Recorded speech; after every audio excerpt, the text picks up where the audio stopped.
The history of Faerûn is legendary. The stories of its victories and defeats can be found scattered amongst the thousands of scrolls, tomes, and songs created by the various bards and scholars brave enough to put their knowledge, as well as their names, on the line to retell these stories. However, it would take more air than I have to breathe to recount the history from the beginnings of these lands.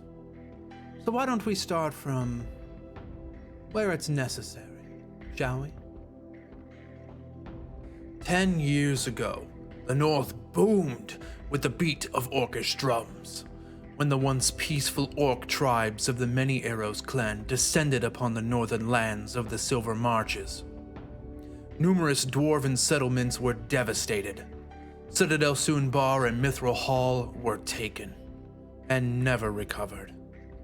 The dwarves, humans, and gnomes of Sunbar fled to Waterdeep following River Rauren and skirting along the high forest. When they came to River Desarin, south of the Evermoors, smugglers from Waterdeep took them to their new home in the Crown of the North. Many brave heroes saw their last days during the war, yet eventually the North prevailed. High-ranking members belonging to Waterdeep's elite adventuring unit known as Force Grey were able to win the war and helped rid the North of these invaders. They were praised for their bravery and their foolishness on the battlefield. Yet, many of them fell to the grip of death. The North still remembers, and tensions between the dwarves of Citadel Sunbar and the elves of Silvery Moon still fester. Dwarves harbor resentment for a long, long time, if not given a reason to reconsider their hurt. However, they are not the only ones who suffered. The fathers, mothers, sisters, and brothers of those soldiers who left their homes along the Sword Coast to aid the North still remember the pain of war. Its presence persists. The remnants still cause echoes through the streets on lonely nights and shake free from drunken tongues. The last 10 years in the North has been hard, yet not all hope is lost. The dwarven, human, and gnomish refugees have made a home for themselves in Waterdeep. Numerous orphanages were built in the Field Ward, founded by the guilds. And with Lord Daygalt Neverember's recent removal as Open Lord, the city has seen more growth in the past 2 years compared to the decade prior. This is due mostly to Lyral Silverhand taking the seat of Open Lord. Her tactile manner and knack for negotiation has done much to bolster Waterdeep's relations with other cities. Most recently, the trade agreements between Waterdeep and Calimport along the southwestern border of Faerûn has strengthened the bonds between both cities. And with the assistance of the Lord's Alliance, an organization that spans numerous cities throughout the Sword Coast and beyond, the nation of Calimshan has begun negotiations to bring Calimport into the Lord's Alliance to further combat any potential threats that may arise in the coming years. Waterdeep, the Crown of the North, has seen much growth, yet its walls are not nearly as well defended as it was prior to the war. Thousands of soldiers were lost, and Force Grey itself neared extinction, with only a few remaining members left to defend the city. The members brought in over the last decade have been sent to the lands of Chult to clean up the tide of undead left over from the death curse plaguing the lands. Waterdeep's resources once again are cut short. Enemies still remain within the walls and beyond them, so new members of Force Grey must be cultivated from the ground up to bring Greyhand initiates into the fold. Many trials lay before these could-be heroes in the coming days. The year is 1494 of the Dale Reckoning, 21st of Kythorn. Follow me in this tale of valor as we uncover the story of these Greyhand initiates. Welcome to Red Sky, Dark Sun.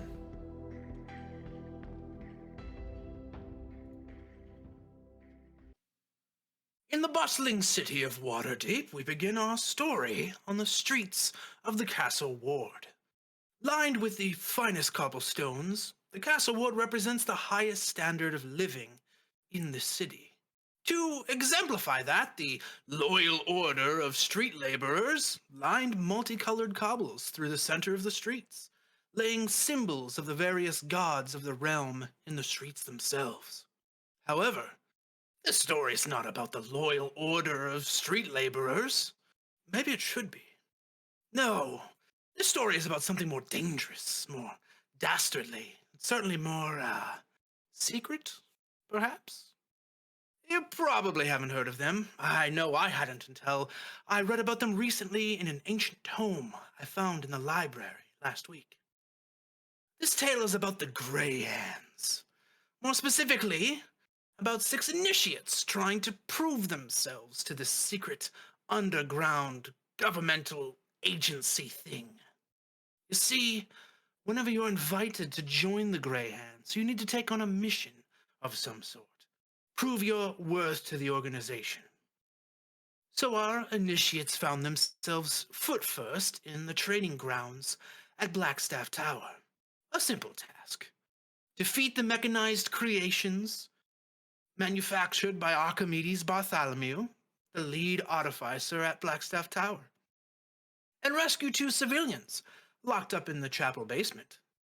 Things went swimmingly. The initiates made it to the chapel and went in to save these civilian actor extraordinaires, only to find them both near death, bleeding from 1,000 small wounds. The initiates saved the first civilian, who laid in a sarcophagus in a pool of their own blood. The second was discovered in the crypt of the chapel. And as the group descended the stairs to the crypt, they were greeted with a cloaked figure.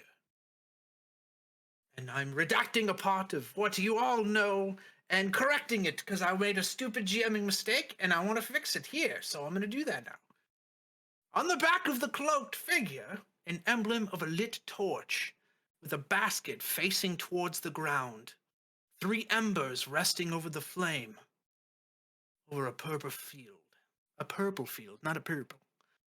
Stunned, the group witnessed the figure walk through a large portal of red. Before walking through, a masculine voice stated from the robe, "Be seeing you soon," and disappeared through the portal, its power snapping closed before any could reach it in time. The civilians were rescued, and the party interrogated by Captain Fane of the City Watch. Strangely enough, the trainer, Archimedes Barthalamew, the gnome artificer that had served the Blackstaff, head magi of Waterdeep for a number of years, had suddenly disappeared. Their interrogation was short, and now these initiates must uncover what has happened to Archimedes, and whether or not this mysterious figure will make a second return to this city of splendors. And so we start our journey, our tale of valor, outside of the Castle Watch's garrison, as our party has left the gates and has ventured into the Castle Ward of Waterdeep. My friends, let's begin. You're all standing outside of the City Watch garrison. You've been interrogated somewhat by Captain Fane. He has given you the mission or the goal to find out what the heck happened to Archimedes Barthalamew. And if you can, return him back alive, which he would double your pay of 25 gold pieces each if you bring him back alive.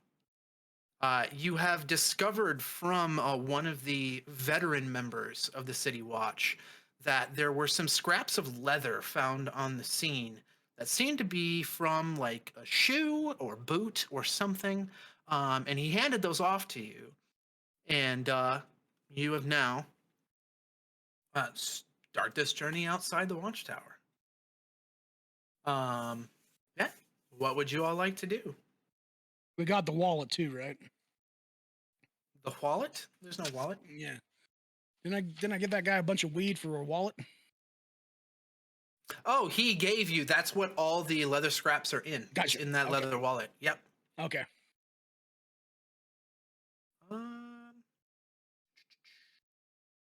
So So you all have the leather scraps of the boot. I know you were also considering going to the Church of Tyr, where the civilians were being healed and tended to, and the Blackstaff Tower training grounds, where you all started this adventure. Those are both roughly about 25 minutes on foot from here.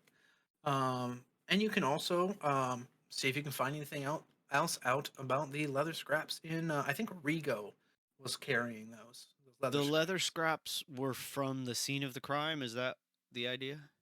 Correct. And just to make sure I got it, um, the the symbol was a torch with 3 embers. Correct. Over a And purple field, and the torch is upside down.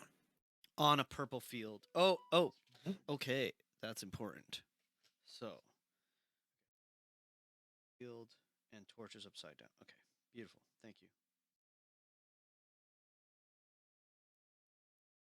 Well, this is the first time that I have been on an investigation. Where do you all think we should go? Especially after a gnome. There's so many places to try and find a gnome in the city over here. You mean because he's small? Oh, yes.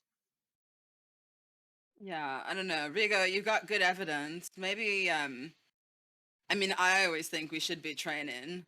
We could polish up our skills a little bit, but I don't know.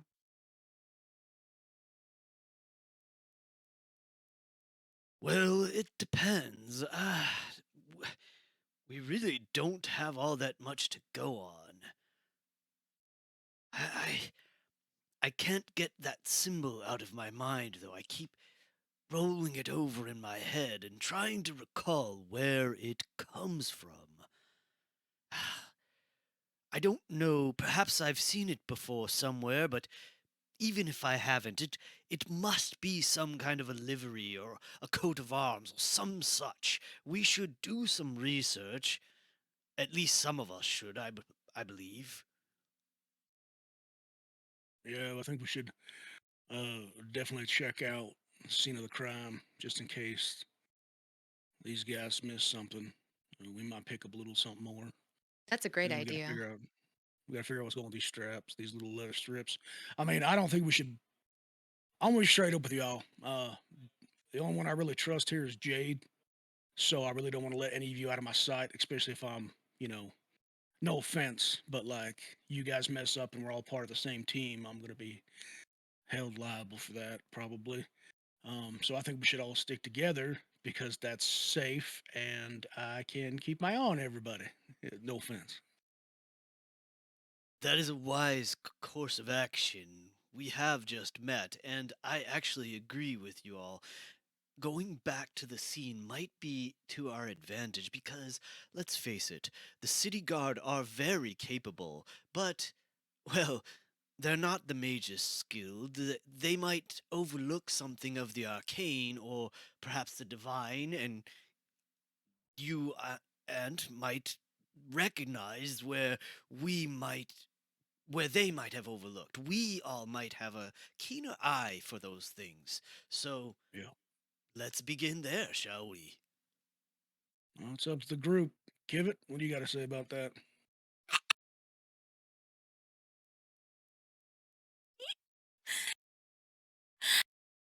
You, you, you with the scraps. Can I have one scrap, please? Just one. Yes, of course. Here you go. Only one. I mean, if you need more, let me know. Well, what do you intend to do with them, if I might ask? Well, had to do it. Had to do it. I've worked with things like this before, and I just want to see. I want to know what kind of stitch pattern lives on a fabric like this. And I would Ah, like to investigate it. That is an excellent idea. If only we had a That's a great idea. bloodhound, perhaps we could find some trace of a scent from this individual. Although, well, let's face it, they did travel through a door of space or magical dimensional something or other. So that might be fruitless. Yes, Kivit, let us know what you can. Wait, do you need to do this now, or can we leave that for later? Do it while I walk. No. Okay. Fabulous. All right. Tools for the Uh, job, baby. Very Everybody nice. cool? Everybody cool with going to the, scene of the crime? Yeah? We good? Cool. Certainly. All right. Let's do that, I guess. And I pick Aird I pick awkwardly walks off. I pick Kivit up and I put her on my shoulder so she can focus on her investigation. A workspace. Excellent. Oh, that's And So, Kivit, with a 14, Kivit, you notice a 19. maker's mark. 19. She rolled a What? 14. yeah, I have a +5. Yeah. Ooh, a 19. With a 19 on the roll, Kivit, you notice a maker's mark burnt into this inner leather piece. It appears to be a literal insignia of a boot with the words Penipee and plums. Zora, I found something. Yeah. What you got? Okay, just look. And Kivit's gonna hold it like in front of your face while you're walking. This is very much like a harmonica holder, but behind your head. So like you've got this shred like kind of stretched out in front of your face. Can you see it? It looks like a boot. And what is that? Penipee and plums. Kivit, I don't wanna Kivit, Yes. just give me a second, please. Okay. And I kind of just One. swipe it out of my face. Tell Rigo, Kivit has something to tell you. Rico. Something about Penipee and plums. Plums. And plums. And Penipee- plums. Rigo. Yes. Your scrap has a name. Does it now? Does. And a portrait. Look. Yes. Well, fascinating. Jim, is this a maker I might be familiar with? Roll a history check. Rigo looks like someone. And since you're from Waterdeep, I will give you advantage on the history check.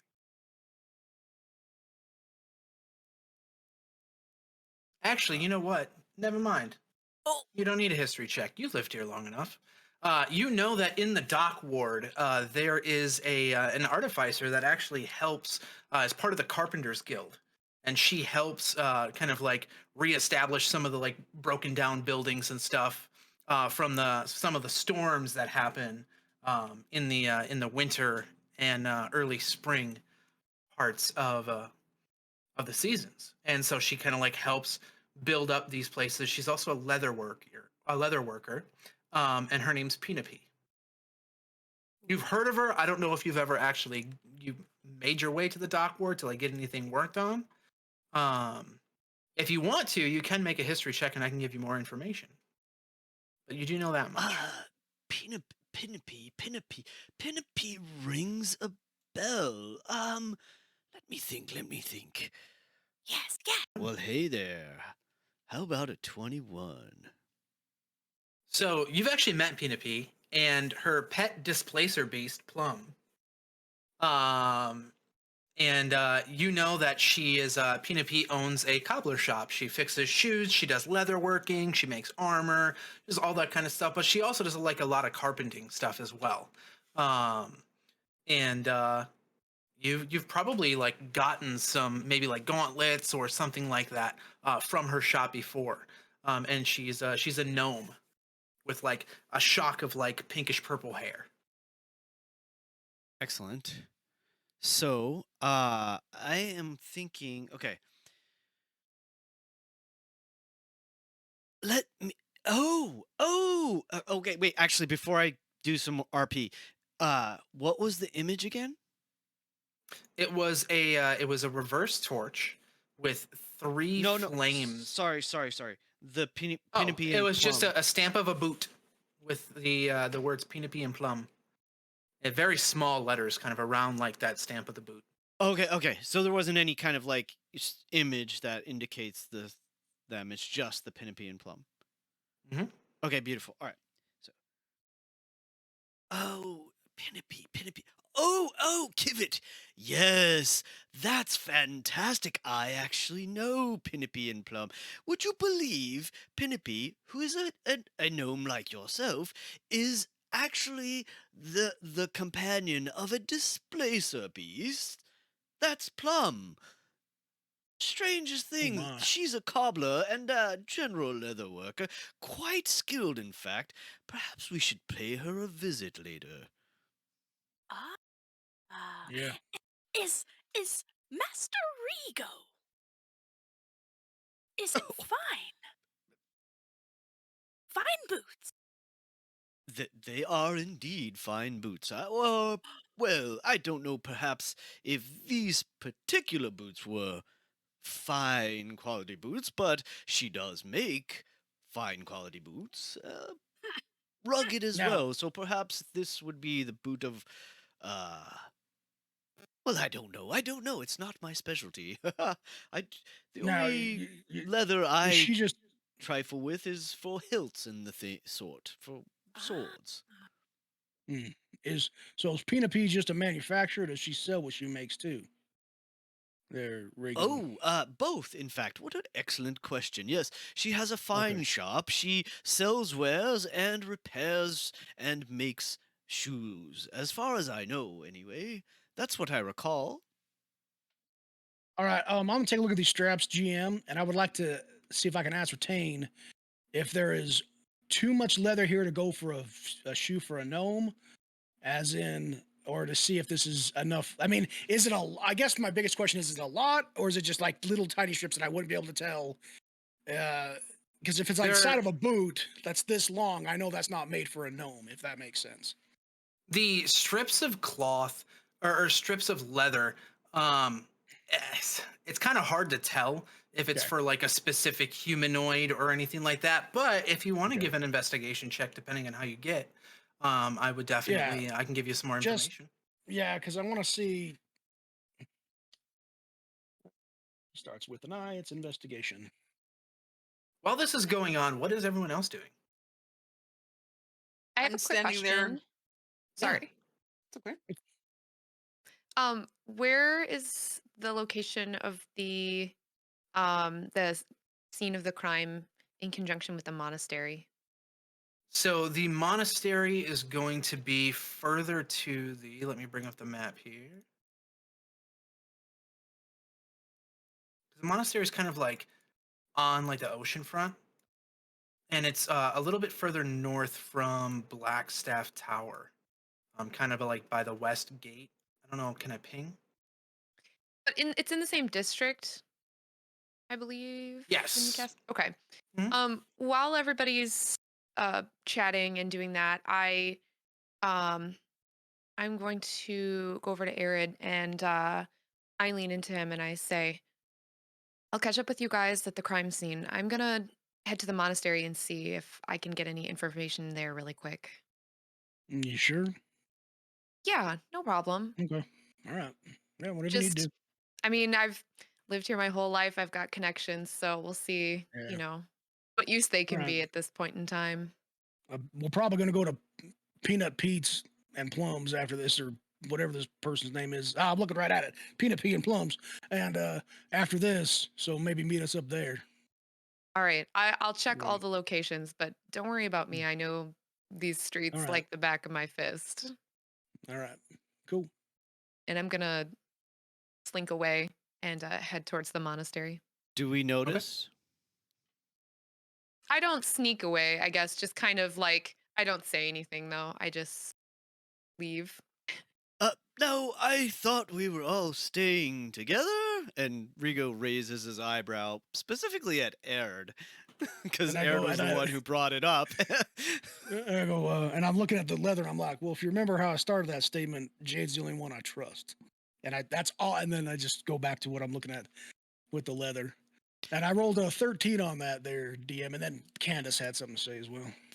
Oh, I was just saying that Zora is just like, I'm just hanging out. Like, I'm Okay. waiting for everybody to kind of figure out what they're going to do. And I'm just kind of doing like practice moves with my glaive, just twirling it around. You can see a couple people like give you like a wide berth, like kind of like cross the street, and do not want to pass the way of the glaive. That's the way I like it. And with that 13 there, you're not really sure. It definitely, they're not like super long, like shreds of leather.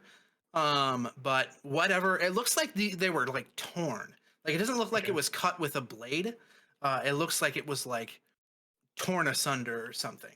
Okay. Yeah, because I was thinking like if it's a gnome's boot, it's probably like that much, and if it's a human's boot, you know what I mean? So I was just trying to see. Anyways, I think we should head over to this place, like everybody's saying there, Rigo, if you want to lead the way. And I told Jade catch us up around there. It does sound fancy, and if it's bespoke, then this Penipee might know their clientele by the Yeah. look of the work. Yeah, dead on. That's right. Perhaps. Yep, well done there, Kivit. Kivit's Either kind of way. a Payless individual, so She should have a ledger book like this. And he pats his Yeah. ledger book on his side. Yeah. Nice. All right, let's receipt. montage to Penapees. As you make your way to Penipee and Plums, you Rigo, you end up remembering that Penipee and Plums is on Snail Street in the Dock Ward. And you all start heading over there. But before we swing over to those shenanigans, Jade, you head to the monastery of the Yeah. Open Hand to try to uncover some information about that strange symbol on the back of the cloak of the mysterious figure. Question, was I didn't see it myself, did I? Did I just actually hear it from Rigo? You did see the figure and you saw Okay. the image. It took you a little while to like kind of parse out what you actually saw because you thought it was something else, but then you're like, oh, that's what it looked like. Okay. Yeah, I and want to then see you if I relate it to can us. Okay, Mhm. that's right. Sorry, it's been a minute. Oh, you're good. I wanted to see if I'd be able to draw it from memory too. I don't know if I need to roll for that, but that is something that I want to do when I get there. Yeah, you have good enough intelligence. You can just do that. Okay. And you head to the monastery, and as you continue walking through the castle ward, you end up passing by some commoners in a what the hell are those called? Drafts? Can't remember. Dray. You see a dray going down the street, and it's like this large, like multi-person. It's almost like an old style bus that's drawn by horses. And you see there's 2 stories to it. You can see like probably about like 10 or 12 commoners are kind of sitting on here, and they're all very drunk. They're cheering. They're super happy. They're drinking on the carriage or on the dray. And you know that they probably came are going down this street heading to the yawning portal. And you can see some of them are actually wearing like some armor and stuff like that. And they definitely came from the Great Drunkard, which is kind of like the Castle Ward's premier place to get drunk other than the yawning portal.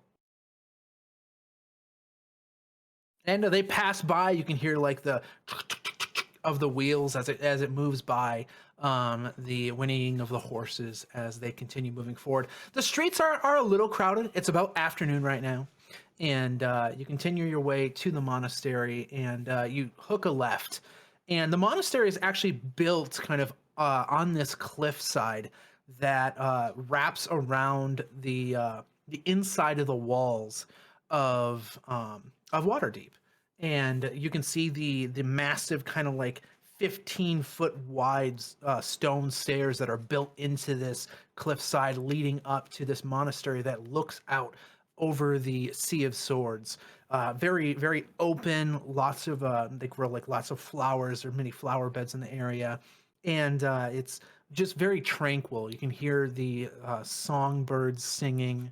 And there's not a lot of people, though.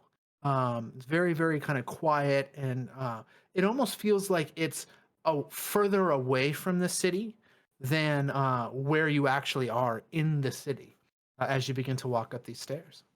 It's a lovely place. That's why everyone likes it in the monastery. They like the location because it is away from all of the distraction of the noise and the people. And generally when Jade's walking through the streets of Waterdeep, they try to keep close to the sides, like the buildings, especially because they're kind of well known in the city and people often recognize them. So Jade just doesn't even want to deal with that, especially they figured probably somebody on that bus would probably know them. So Excellent. I go And into the monastery and I look for one of the masters. Because there's two masters at the monastery, and I start looking around for one of them. perfect. Yeah, as you ascend the stairs, you see that the grounds kind of open up, and you can see like smaller buildings on either side of this kind of like circular what you can think of as almost like a cul-de-sac with like a bunch of buildings kind of around the outer perimeter of this place. And towards the far end is a small meditation center and also used as a training yard, or like training grounds. And you can see actually some of the students of the monastery meditating kind of along the outer rim, looking at this central statue of a figure kind of in like a butterfly pose, just very calm and facing towards the statue. And around this is like a bunch of candles that are not lit because it's daytime, and there are numerous like bouquets of like flowers and stuff spread out around here. And all of these students around are in these kind of meditative poses, and you walk through, and no one pays you any mind, and you head towards that kind of like rear training grounds, and you can actually see a bunch of younger students of the open hand training, and you can hear the sounds of their like not really battle cries, but more of the calm um, power of their voices as they're going through their daily regiment of training with Master Otho Delcourt, the master of the left hand. Jade's gonna kind of stand off to the side and sort of stare intently at Otho, like the way that someone does kind of awkwardly when they really want your attention. Um, so they're just gonna stand there and like very serious. And Jade's not a person who would interrupt this practice if it wasn't serious. So they're hoping that Otho picks up on that. So Otho is leading this this training segment, and you can see like this sweeping robe of like royal blue with gilded kind of like gold colors kind of along the edge of this robe, as they're leading through like a punching regiment, and with a quick flourish and a bow to the students, Otho simply says, "You are dismissed," and kind of bows to all of the students, and he gestures to them all. "You may do as you wish, but stay on the grounds. We will continue in 2 hours. Meet back here then." And all the students bow back and they begin to file out of the room. A few of them kind of like gingerly kind of like wave towards you. Jade sort of waves back, but definitely is distracted and hurries over to Otho. And they bow really low and say, "Blessings, Master. I'm Blessings to sorry you, for Jade. interrupting." It is no problem. We were almost over anyways. What is it I can help you with today, child? I need your help with something. Something has happened, and I saw something that looks familiar, but I'm not quite sure where I can place it. Um, I was wondering maybe if it looked familiar to you. And Jade, before finding the master, previously grabbed like a piece of paper and something to write with, and quickly scribbles out the depiction of the symbol that they saw and presents it to the master and says, I saw the symbol on the back of a cloak while doing some investigations in the city. Do you recognize it, master? Yes, that is not something I have seen for quite some time. Belonged to a noble family of Waterdeep quite a while ago. What was their name? Shadow... Shadowdusk, I believe? Noble family that was here, but I believe they all went mad for one reason or another. I can't recall why. Interesting. I don't think that I've heard of it. Um, or have I? History check, maybe? If Sure. I know anything? I would say history check with disadvantage. Oof. What was the name of it? Shadowfell? Shadow Dusk. Shadow Dusk. Nice. That is an 8 on the disadvantaged history check. You have never heard that name before. Jade puts their finger on their lip and taps, as they do when they're thinking very deeply. So, you said that they all went mad, but I mean, did they leave? Do they Are they still here? Please, master, I apologize for inconveniencing you, but if there's any information that you can give, I have some others relying on me. I believe there was a fire of sorts. They had a manor outside of Waterdeep. And I believe, if I'm recalling correctly, there was a fire that took the manor and took the lives of the Shadowdusk family. I do not believe there were any survivors, but it is always possible. What was their reputation like in the city? I mean, were they good folk? They were, to start, sure, from what I can remember. But they went afoul when they started exploring the Undermountain. They found something, I can't remember what. And after that, things just got worse. As far as the stories go. How long ago was this? Oh my. I think I was but a child when that happened. Maybe 40, 50 years ago? Hmm. Well, I I don't mean to bring you any trouble or to bring any worry to your mind, but I saw a figure with that symbol on their cloak, and I'm not exactly sure what it means, but there's perhaps murder involved. My, that's not good. It's a very worrisome thing to occur. How did your training go? Did it go well? Wait, hold on. Let me redact that. Have you told your masters that you are training to be a member of the Grey Hands? That's an important thing I should know about. Yeah, Okay. yeah, Jade is very much um like a what's the word? They're like a pupil of them, but like an eager pupil, like wants to like tell them everything and very much trusts them, like almost like parental figures. Okay. Well, how did your training go with the secret organization? It went quite well. I think you'd be very proud of the combat that I was a part of, along with the others, we were very, very successful. Um, and side question, it was through that we got into the investigation, correct? I just want to make sure I have the story correct. That's correct. Okay. As you retell these events, you can actually see also leading you into like kind of a back room, and you can hear the whistling of tea from this back room, and he says, "Will you tell the story? Are you thirsty?"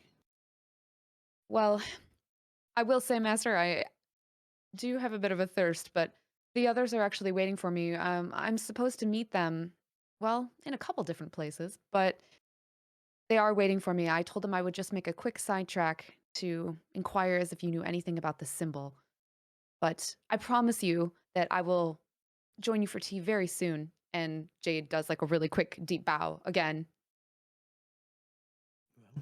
May tears stand at your side, child. Be well. Thank you. And with that, Jade just spins right on their heels and just runs out and runs out of the monastery. We see the camera kind of hang on Otho as he pours a cup of tea, and his kind of like grayish eyebrows and the bald head kind of like squint a bit. Shadowdusk, huh? Very interesting. He just takes a sip, and the camera fades out as we zoom back into the rest of the party as they're beginning to head to Penipee and Plums. Are there any birds? Are there I any see birds? Yeah, any birds flying around? Why, Like, Tony? As you're moving through the dockward, you can definitely see there are some seagulls that are kind of like perched on some of the doors, or some of the doors. Jesus, some of the roofs. I kind of like say to myself, in the group, seagulls. Oh, it's so difficult, but I have to and I cast. I wave my hands together and I guide them across my neck, and I cast speak with animals, and I call up and I'm like, call, like whatever speak with animals is to seagulls. And I'm like in the middle of the thing, I'm just like, hey, Miss, In the middle of town? yeah, I'm just like, seagull, friend, hello, can you hear me? Pebble. Just kind of cocks his head towards you. And I'm like, hey, can you do me a favor? Just a real small favor. Yes, for Pebble. A pebble? Man, seagulls. And I bend down and pick up a pebble like this. Yes, and you see it like hop on the roof as There it's you go. looking towards you. Oh, let me stay in frame. Here you go. And it floats down and rests on your shoulder, and just like lightly, like gingerly, like pecks the pebble from your hand. All right, thank you, my friend. I'm Arid, by the way. It's great to meet you, Green Paladin of Sylvanas. Can you fly to the forest and tell Jack Coney that I'm out and that I need more, please? Yes, I can. I'll be in your debt, friend. I mean, really. You're invited to the forest. I mean, obviously, you just live there, probably yourself-ish. Well, probably more of a seafaring animal yourself, on like a ship and whatnot. But if you ever do make your way to the forest, that's where I live, and you are more than welcome to, stop in and say hi. Yes, and it just like is go forest now, and then it like flies off your shoulder Oh, thank and you. it heads towards the forest. Oh, and I run and catch up to the group, and I just keep walking with the group. Arid catches up to everyone, and this like stiff, warm summer breeze kind of whistles through all the winding alleys and like the tight, packed buildings of the dock ward. And you can see some Waterdavians kind of like moving through the street, and they like lift up their coats to cover their mouths and their noses, and you just hear one of them like cough and groan in protest, like, "Why do I live where the wind makes me gag?" as you like smell this like rancid fish smell kind of waft from the dock, like the actual docks. It does not smell very pleasant.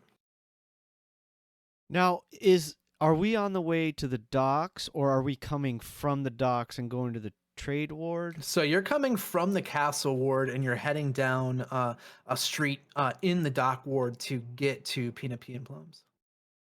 Oh, so Which was on Penipee is Snail in. Street, right? It's Penipee and in the, Plums yeah, is- you're going down Snail Street, correct. Okay, okay. So it's in the dock wards. Okay, beautiful. Yep, it's in Spiderweb Alley. Thank you.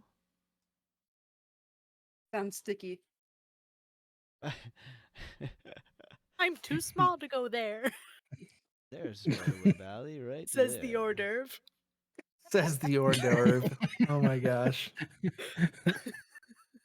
Can we see the coastline No, from where we're not at? from where you're No, at. Okay. All right.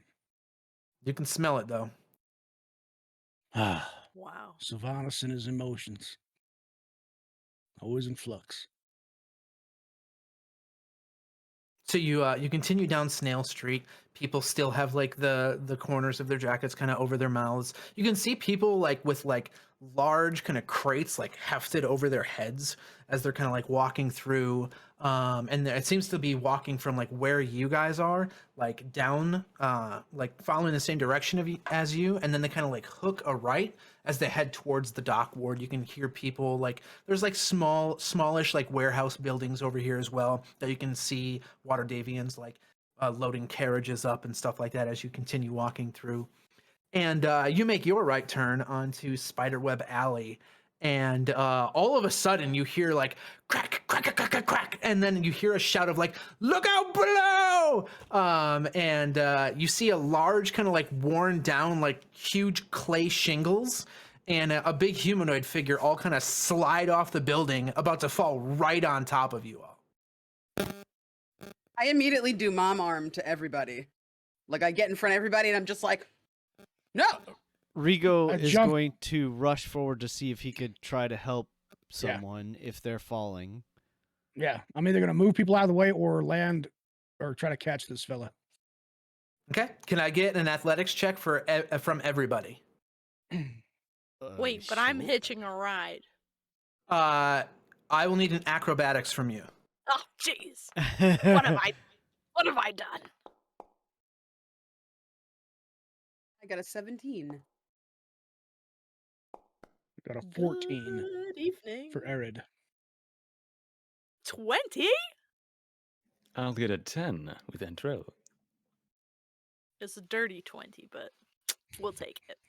So first, Zora, ever at the attention, quickly like wraps her arms around everybody and just kind of holds everyone back. And Arid and Rigo, the two of you, Arid, you and Rigo like are like blocked by these like thick arms. And Rigo and both of you like kind of like dip underneath and move past. And you go to like catch this guy, and he crashes into you, and both of you like one of you has like his feet, the other one has like is lifting up his like the middle of his back. And it's real awkward, and it's very like a very weird distribution of weight. And the guy and the shingle just like crashes to the ground to the left of him. As you guys are holding him up, and the shingle just completely like shatters, and you hear the as he lands on you. Oh, whoa, here now, fellow. Careful. Are you all right? Yeah, I'm fine. My And head's he, between like- his legs. His legs are on either side of my shoulders, and I'm just sitting there staring at his crotch, and I'm like, are you all right, sir? Are you okay? Yeah, I'm fine. Can you put me down though? Yeah, this I'd is love the- to. Trust me. And This I is weird. Get him off me. You just yeet him off your. And he takes 3 points of damage. Here Yeah, now. right. I set You set him him down. Back on your feet, then. What happened? And that. Oh, you're lucky, I suppose. We were here to help you.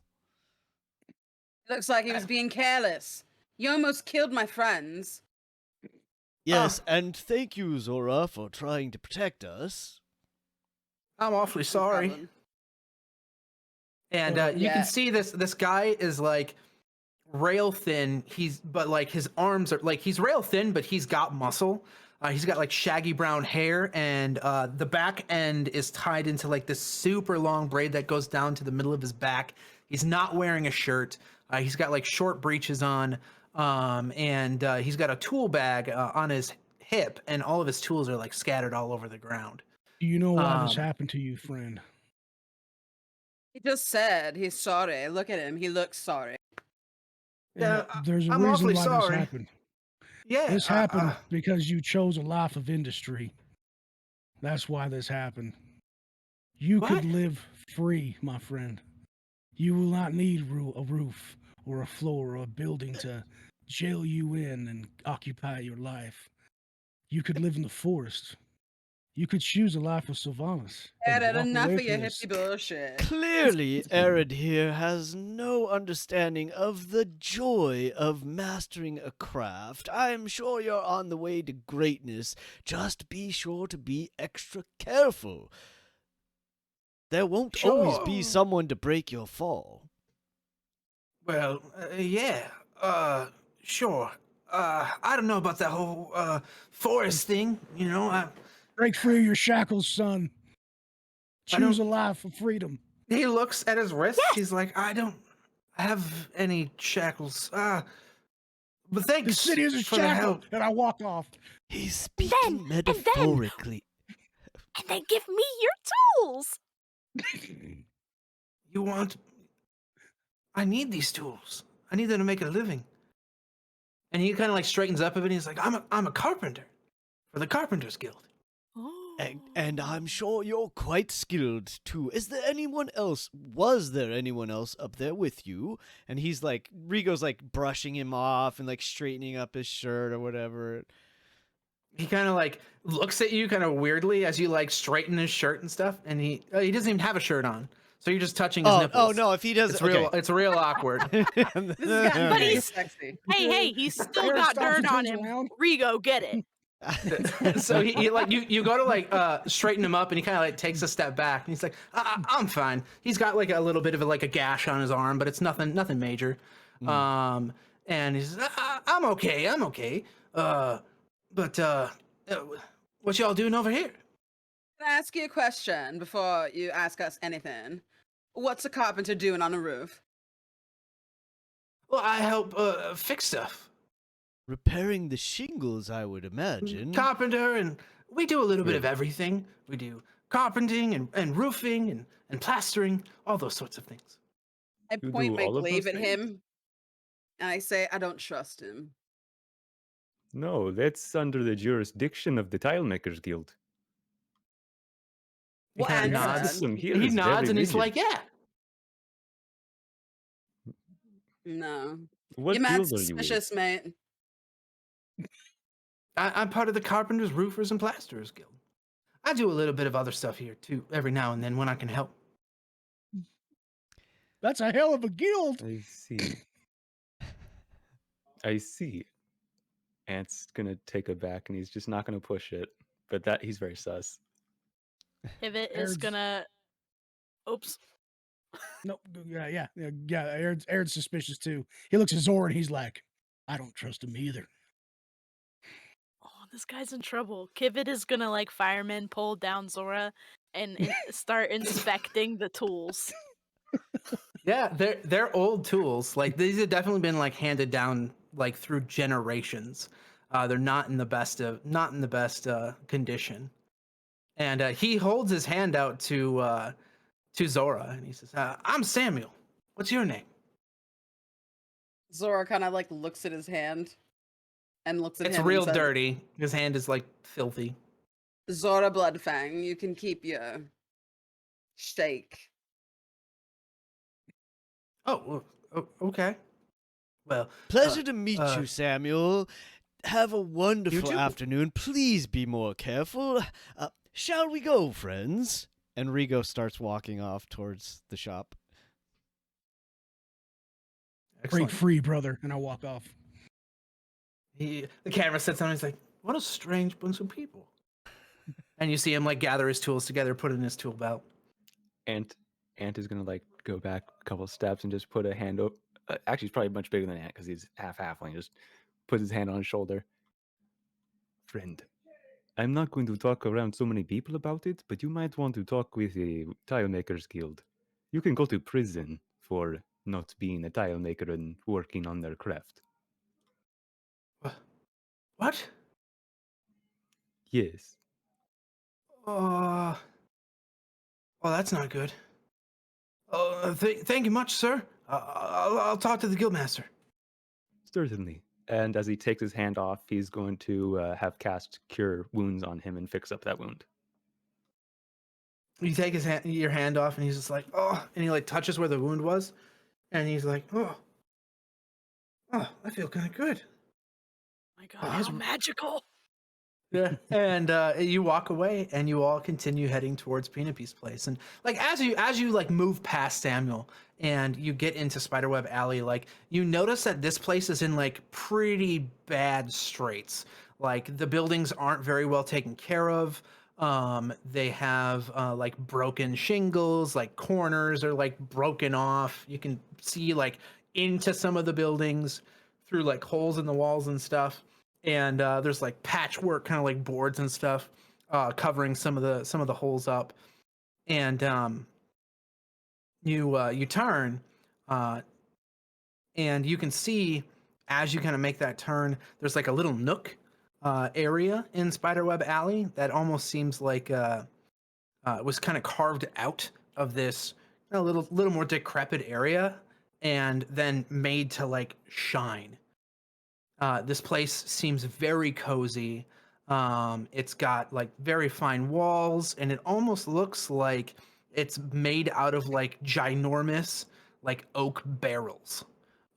There's very wide windows being displayed, and you can see through these windows a very vibrant storefront. There's like leather armor, boots, shoes, bracers, helmets, all sorts of stuff kind of scattered throughout on these like very fine wooden like cabinets and stuff like that. And yeah, you don't see anyone kind of walking around in there though. It seems pretty empty. I'll stay outside and guard the door, like just kind of lean up against the door, let them. I mean, there's people in there, and that doesn't make me too comfortable. I stay outside with Arid. I'm just not in the mood.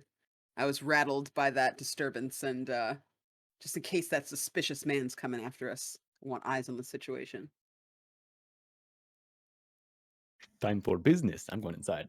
Yep. Rigo walks inside with Antrol and looks to Kivit. Kivit is all up in the window, checking it out, casing it, fingerprints, nose print, having a look. We can go Thanks. inside and you can look more closely if you'd like. Oh. Zora! I peek my head in the door. Yeah? In the shop. We can go in. You want me to take you in there? We can go in this shop. Of course you can. All right. Just lead the way, I guess. Shopping. And work. Always work, right? Yes.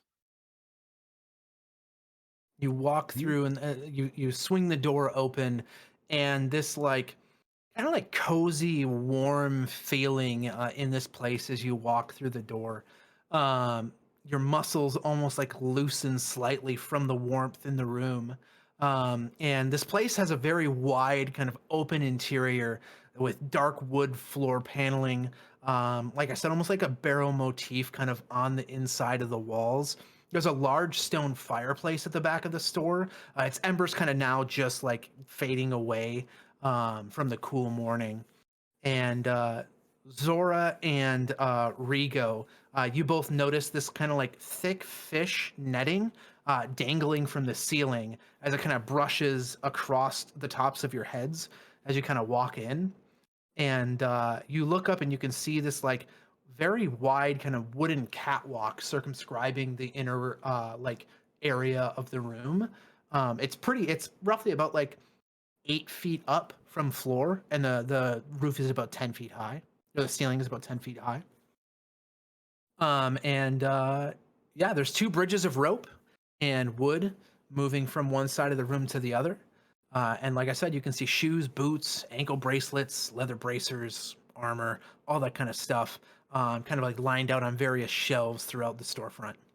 And as the door opened, you heard this like of a little bell chime, and you hear this. I'll be with you in a moment. Feel free to browse, and don't mind Plum. He's a good fellow. Indeed, you don't see anybody. he is. I'm gonna look around for Plum. Same. Roll me a perception check. Certainly.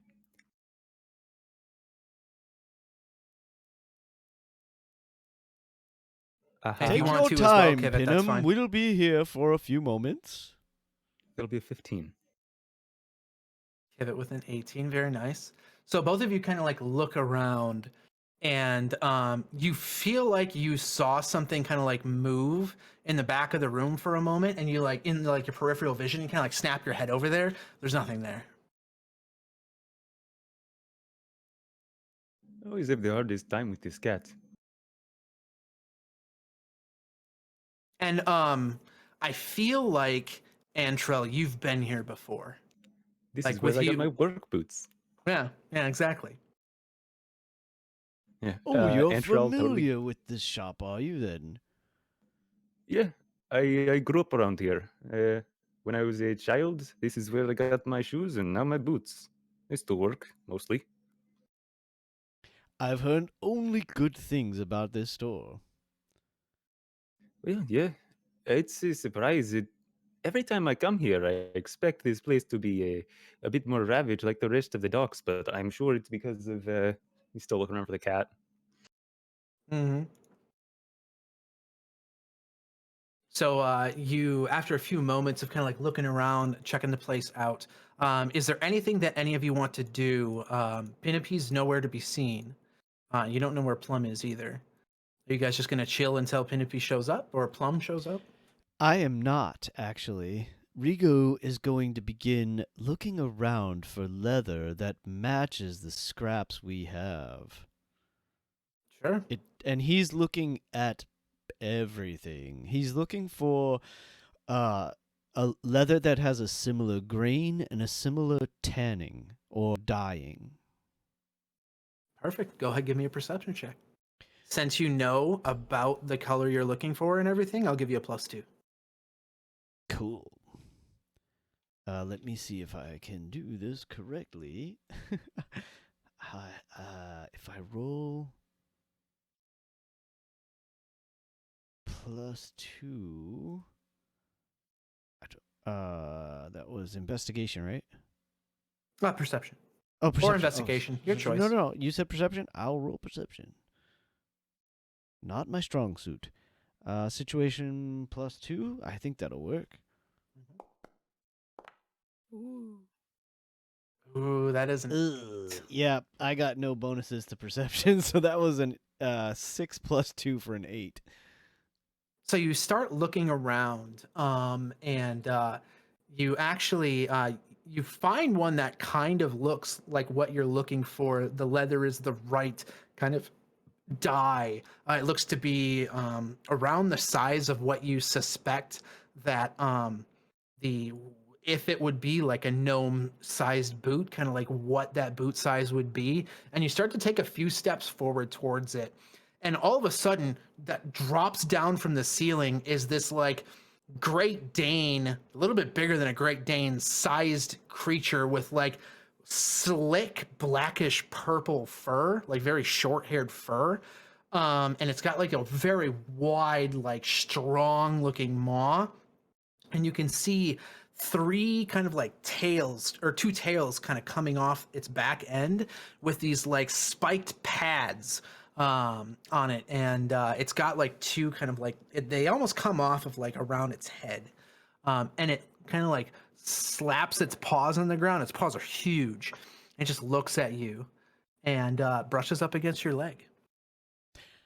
Oh, well, there you are. And, I'm not going anywhere. I'll stay right here for a moment if you like. Yeah, and you see one of like the tentacle kind of like pads, the backside of it kind of like brushes against your calf as it kind of walks by and begins to pad over to Kivit, who is on top of Zora's shoulders, right? Not anymore. Not anymore. Yeah. Where are you, Kivit? I am on the ground, standing at my full height, of not a lot. Kind of comparing the gnome-sized shoes to my own very luxuriously, and touching everything and observing the tool bench in the back like this. And probably about to whip out my little notepad to draw this creature. Because wow. It paws its way kind of towards Zora and looks up at you and kind of cocks its head to the side, and you actually hear all of you hear in your minds, "I haven't seen you before. What is your name?" Uh, uh, uh, I'm Hey. Rigo? Who just asked me that? And you see Plum kind of like turn a circle and sit down, and it just looks at you, Rigo. "I know you, Rigo, but I do not know these two." And it looks back over at Zora and Kivit. Have I so has Plum talked with me before? No. It's probably if you haven't been there recently, then no, you have never heard Plum talk before. Okay. Well, this is new. I suppose you two should introduce yourselves. Oh, three. No, two. Oh, yes, Antral, you said you've been here before. Of course, this would be Plum. And he points or waves his hand towards Plum. Usually when I talk to animals, it's because I did a spell and then they talk to me. It's not usually like they just reach out. So, I mean, I guess it's nice to meet you. I'm Zora Bloodfang. This is my friend Kivit. And it's our first time in your shop. Well, welcome to Penipee But- and Plums. Usually And they don't let us in. Zora kind of when he welcomes her, Zora like does like a like brawny curtsy, like a you see Plum kind of like lower their head a little bit, and they like blink their eyes very slowly at you, and then they turn around and start walking away. And you hear Penepee's voice off in the back of the building. It's like, yes, Plum, I will be right there. Just give me 2 moments. I'll be there. Just hold on. Thank you for greeting the guests. And at this point, Jade, you turn the corner. It took you a little while to like talk with people and figure out where this place they were going to was at. And you turn the corner and you actually see the Arid, and I think just Arid, right? Is just kind of like standing outside of the building, kind of standing watch. What do you do as you approach? I just, as soon as I see Arid, I just beeline for him and grab his arm firmly. Arid, made it. Yes, I made it. you did. I'm Brilliant. glad I found you guys. Mm. And Jade is just like really excited, like bursting at the seams with this information. I have some information about the symbol on the cloak. Oh, excellent. Well, they're in there talking, merchandise and greed and avarice. So if you want to go in there and join them, go ahead and we can all get together after if you'd like to. Up to you. Way to guilt trip. If you want to go be a fucking douche, you can walk through that door. Merchandise, greed, and avarice. I love all three of those things. Oh, I man. sort of look at Arid and look at the store and I look back at Arid and I say, well, you kind of know my feelings about the merchants in this Yeah. town, so no judgment, of course, but I'll just wait for everybody to come out and so I can tell everyone at once. I don't know how much help the information will be, but it's a good start. Well, that's great. Cool. It's much better now that you're here because this dude fell on us. He was, he was shackled to his work and being held down and made to earn money just to buy things to allow him to live longer, to earn money to buy things, to earn for the right to live. I And see. I'm picking up what you're putting down. yeah, and I tried telling him, I was like, you can set yourself free, brother. You don't need this. Nature will provide. Let me show you. And he wasn't hearing it. I don't know. People. Sorry. Jade puts their hand on Arid's shoulder again, but not quite so firm this time, gently, and just says, I know how you feel. And of course I feel the same, but let's try not to judge people too much. Not everyone is awake. Not everyone sees it that way, the way that we do. All right, Jade. Okay.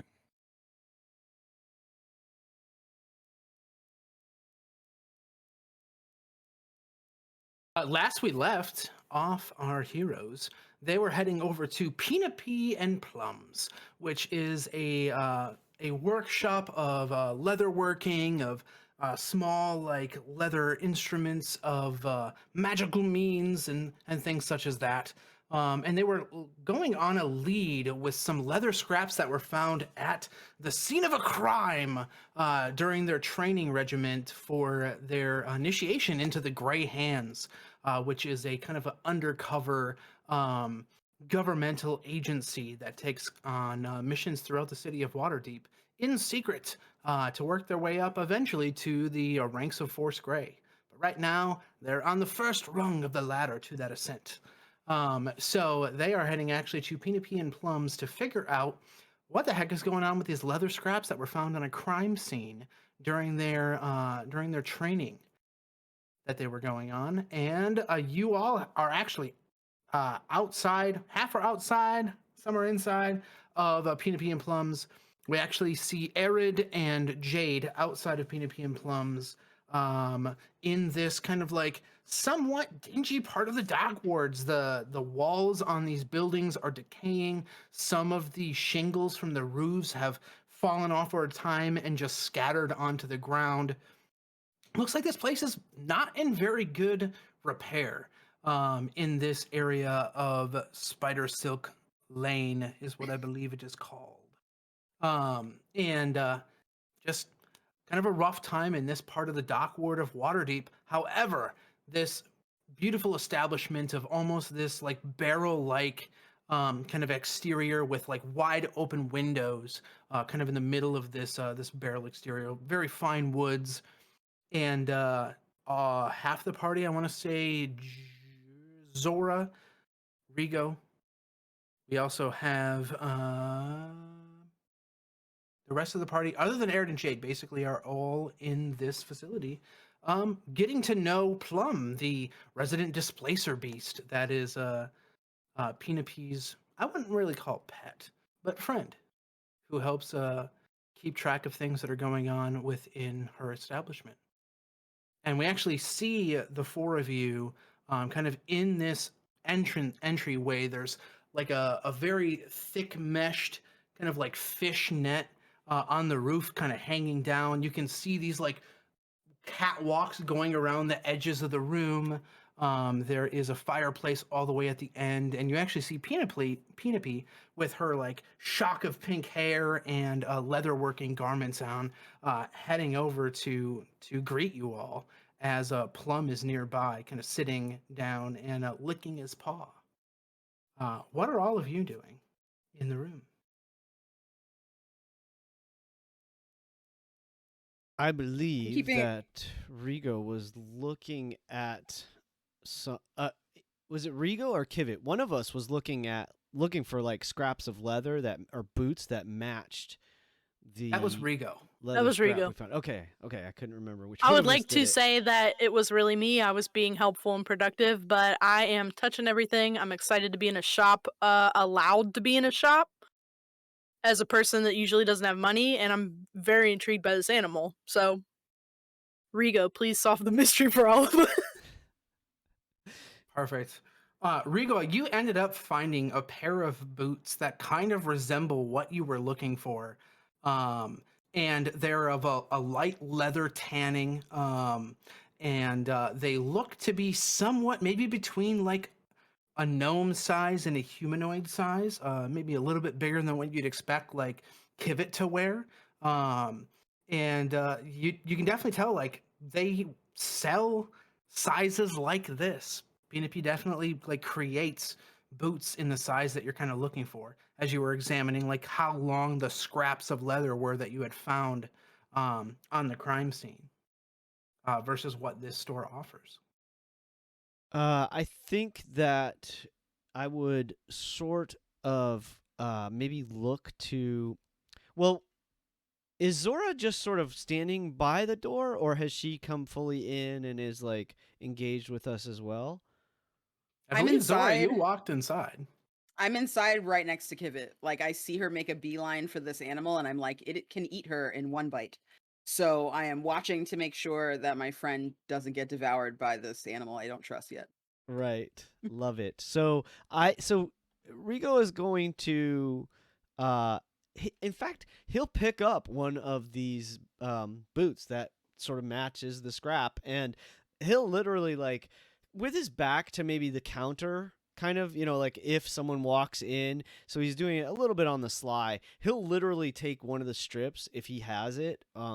Although I'm not sure if it's he or Kivit that is in possession of it right now, but if he can, he would like lay the strap over the boot to like really get a good look at like, is it really the same or am I dreaming things? And then once he's convinced himself that yeah, this is exactly where it came from, he'll probably walk over to where the two of them are with the boot. And he takes the leather scrap maybe and stashes it away in like a pocket or something, or a bag or whatnot, and is just gonna like be admiring the boots as if he is a customer that is in the mood to buy himself a new pair of boots. Kivit, as you see Rigo kind of approach you and Zora with this boot in hand, you can tell, like as he walks forward, you feel the hairs on the back of your neck kind of prick up ever so slightly. If you have hair on the back of your neck, it would Of prick course up. I do. Absolutely. Raised by dwarves. I feel the hair on the back of my neck prick up. What about Zora? How's your hair? Is it just me? So I don't know, DM, you tell me, but I feel like Kivit and I are so close that the second her body language changes, like my senses heighten. I'm just like, Yeah, I'm Okay. cool with that. Okay. So then my inquiry for you then is hold on. I know this. I have a thing, but I don't know if it applies to this moment. We'll find out. I get I can't find it in my list, sorry. But I get like a little beep when I do like a history check on a magical item or a, arcane That's your entity. That's your Artificer's lore. Whenever you make an intelligence history check related to magic items, alchemical objects, or technological devices, you can add Yes. twice your proficiency bonus. But instead of I an didn't individual make a bonus. check in here and I still have it? You still have it. If you want to make an intelligence history check on this item, I can give you some information about it. Okay, I will make that check. And mhm. it's a +5, so Dang! Yeah. Well done. First roll. okay. Okay. That is a good start to the We're session. looking at a 25. Natural 20. Oh yeah, and that is a Alright. natural 20. Mm, So starting strong. you feel the hairs in the back of your neck kind of prickle up a little bit, and you turn as you were like admiring Plum, this like displacer beast with the double tentacles kind of like coming off the sides of his shoulders, with like the pads of like barbs kind of like wiggling around. You're like, holy crap, what is this thing? I want to touch it. And then you feel the hairs on the back of your neck prick up, and you turn quickly and you see Rigo coming up to you with this leather boot. And the leather boot to you does not look the same as it does to everybody else. You can actually see these kind of like magical sigils kind of moving along the outer edges of this boot. Ever so slightly, they kind of fade in and out of existence for a moment. You can tell that this thing is magical.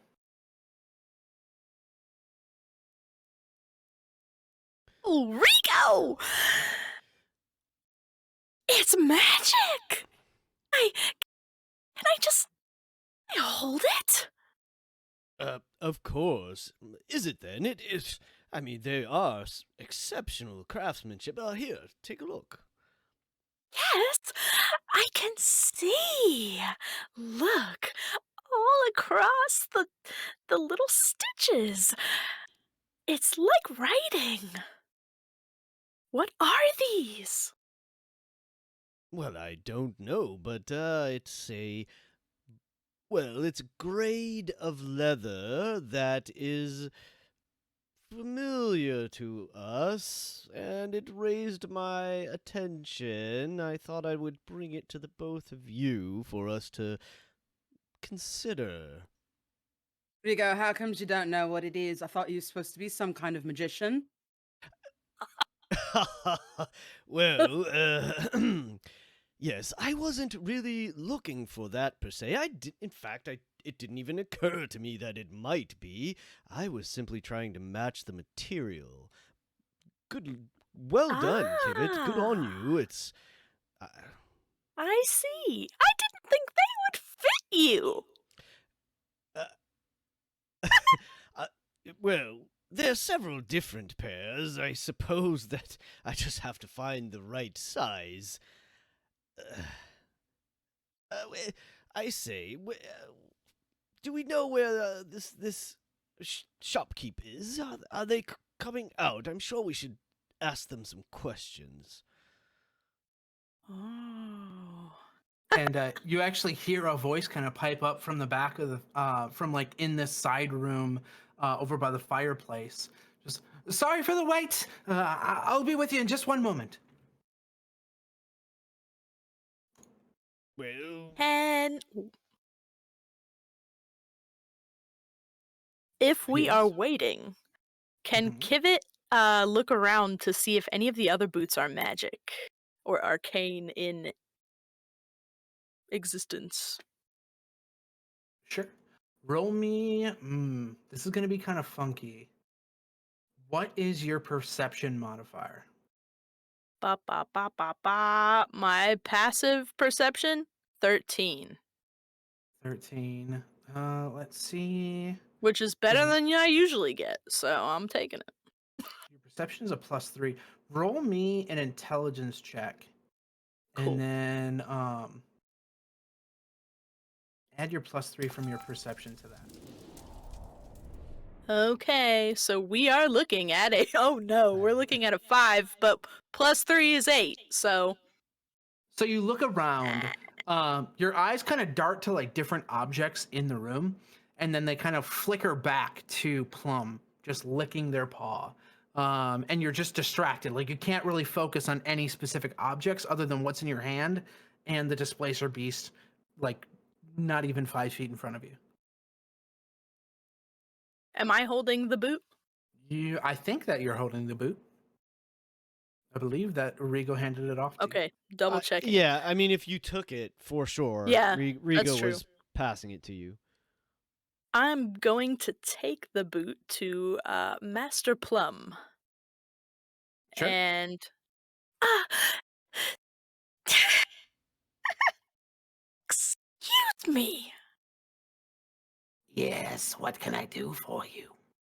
This! Ah, yes. These. Yes. Are you interested in trying to hide your steps? Oh. Well, now, how would that work? Well, you see, when you have these boots on, they make your steps almost seem inaudible, like those around you cannot hear them. They assist you in getting around stealthily. Ah, I am interested in this. And my friends, we will be pretty interested in finding out who else was interested in them. That is something you will need to talk to Penipee about. I am Hmm. not one to divulge other customers' interests. DM, is this a conversation that's happening mentally or out loud in front of everyone? It is happening mentally just between Kivit and this displacer beast. So known as I am Plum. paying very close attention to this situation. And I'm like watching Kivit and she's like not saying anything. And this beast, I imagine, is like antenna, like doing cute stuff. And I'm like looking back and forth between them. And I just like think, what are they talking about? Am I allowed to know? Is it a secret? Can I come to the party? Can we do a group chat? That's all. So I'm like looking at you, and like my eyebrows are furrowed, and I'm like trying really hard to like mind meld into your conversation because you guys look like you're having a really good time. And I have questions. And I recall that Plum spoke like a greeting to all of us when we walked in. Correct. So we probably are sort of at least mildly aware that it can do that. And yeah, so when so my question was along the same lines. Was Kibbit vocalized at least the first sentence? Did she continue vocalizing? So did it appear as a one-way conversation? So Kivit speaks, and then the creature responds in her mind. So it would have appeared as a one-way conversation. Correct. Yeah. So Rigo is absolutely as enthralled and interested as Zora at this moment. He's just standing quietly off, kind of probably a little half step or two behind Zora, just watching and waiting. But yes, if you are looking for information of others that have looked for these specific styles, you would want to talk to Penipee about that. Yes. Master Plum. Scruples. I hear you, and I have something to say to my friends at this time, but I'll be back. So don't sell any more of these. I make no promises. And you Those see Plum kind of scruples. like stand up and walk over and just like take one pass in a circle and then lay down. And you see their paws kind of like kneading the floor where they're laying down. Okay, it's time to share this information. Rigo, Sora! I know what these are. They're for hiders. Hiders? Come again? Yes, people that hide. Oh, You mean I like you can wear see. them and sneak around places and no one ever knows when you come in? Just like that. And the thing is, they are protected. It's magic, great magic. And when you wear them, your steps are as if they did not even happen. Hiders. Yeah, but I spend hours a week trying to like do donkey push-ups and all kinds of calf muscle routines, and you're telling me I could just as easily come over here and get it in a boot and don't have to do anything. I could just sneak around like it's nothing. But Okay. You hear Amazing. in the back room this like sound of something like falling and dropping, and like a sound, and you hear gods, come on, and you hear someone like sweeping some stuff up, and you can hear small, quick footsteps from the back of the room as you hear Penepee's voice. Sorry for the wait. Hopefully Plum wasn't too much of a bother. I am Penipee, and you can see this gnome woman, roughly about like 3'6", kind of brushing off a leather apron, and she walks up to the party and to the lot of you, and she just says, "What can we do for you? Do you have any questions? Anything catch your interest?" Oh, yes. These! Really? Interesting. You What do know you like them? about them? Well, I they made are. them. They're hiders! Oh, incredible! Hiders. How did you. How? How do they work? Well, you see, when you move around in these with a quick magic word, you can make it so that your feet, when you step, make no sound. It's as if you move through shadow. Told you. Very I quietly. told you, Sora. Penipee, if one of us was interested in purchasing a pair of said boots, what would be your standard fee? What is the cost of them? For those in particular, you're looking roughly around 300 gold pieces. A fair trade, I'd say. Do you know anyone who's come in recently to get some? Perhaps, I don't know. What color's that scrap? Oh, the scrap. She kind of cocks her head and like raises one eyebrow. Scrap? What are you talking about? We have one. It's how we found out Really? about your shop. We got a scrap here from some boots. Yes, I was I was a little reluctant to be so brazen and forward, but it seems my friends have jumped ahead of me, and well, here you go. And this scrap was how shall I put this delicately? It was found at the scene of a crime that we are loosely investigating, and well, we were led here to your shop. We all admire your work, but it would seem that perhaps someone who purchased your wares was a nefarious type, mayhap. So, as you're saying this, she kind of grabs the leather bag, the leather wallet full of these scraps, kind of takes them out, peers at him, looks at him, and you can see her brow kind of furrow a little bit as she's looking over these. And this is definitely my work.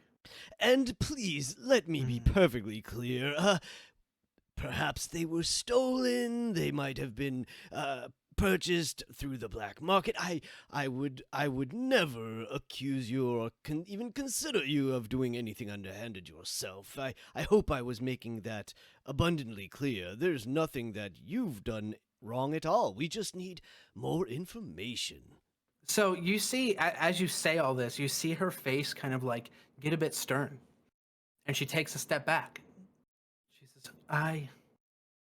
of course, I would hope it would be obvious that I would not do any underhanded things such as that. Actually, I had a pair of these boots stolen from my shop, not but about a week ago. Aha!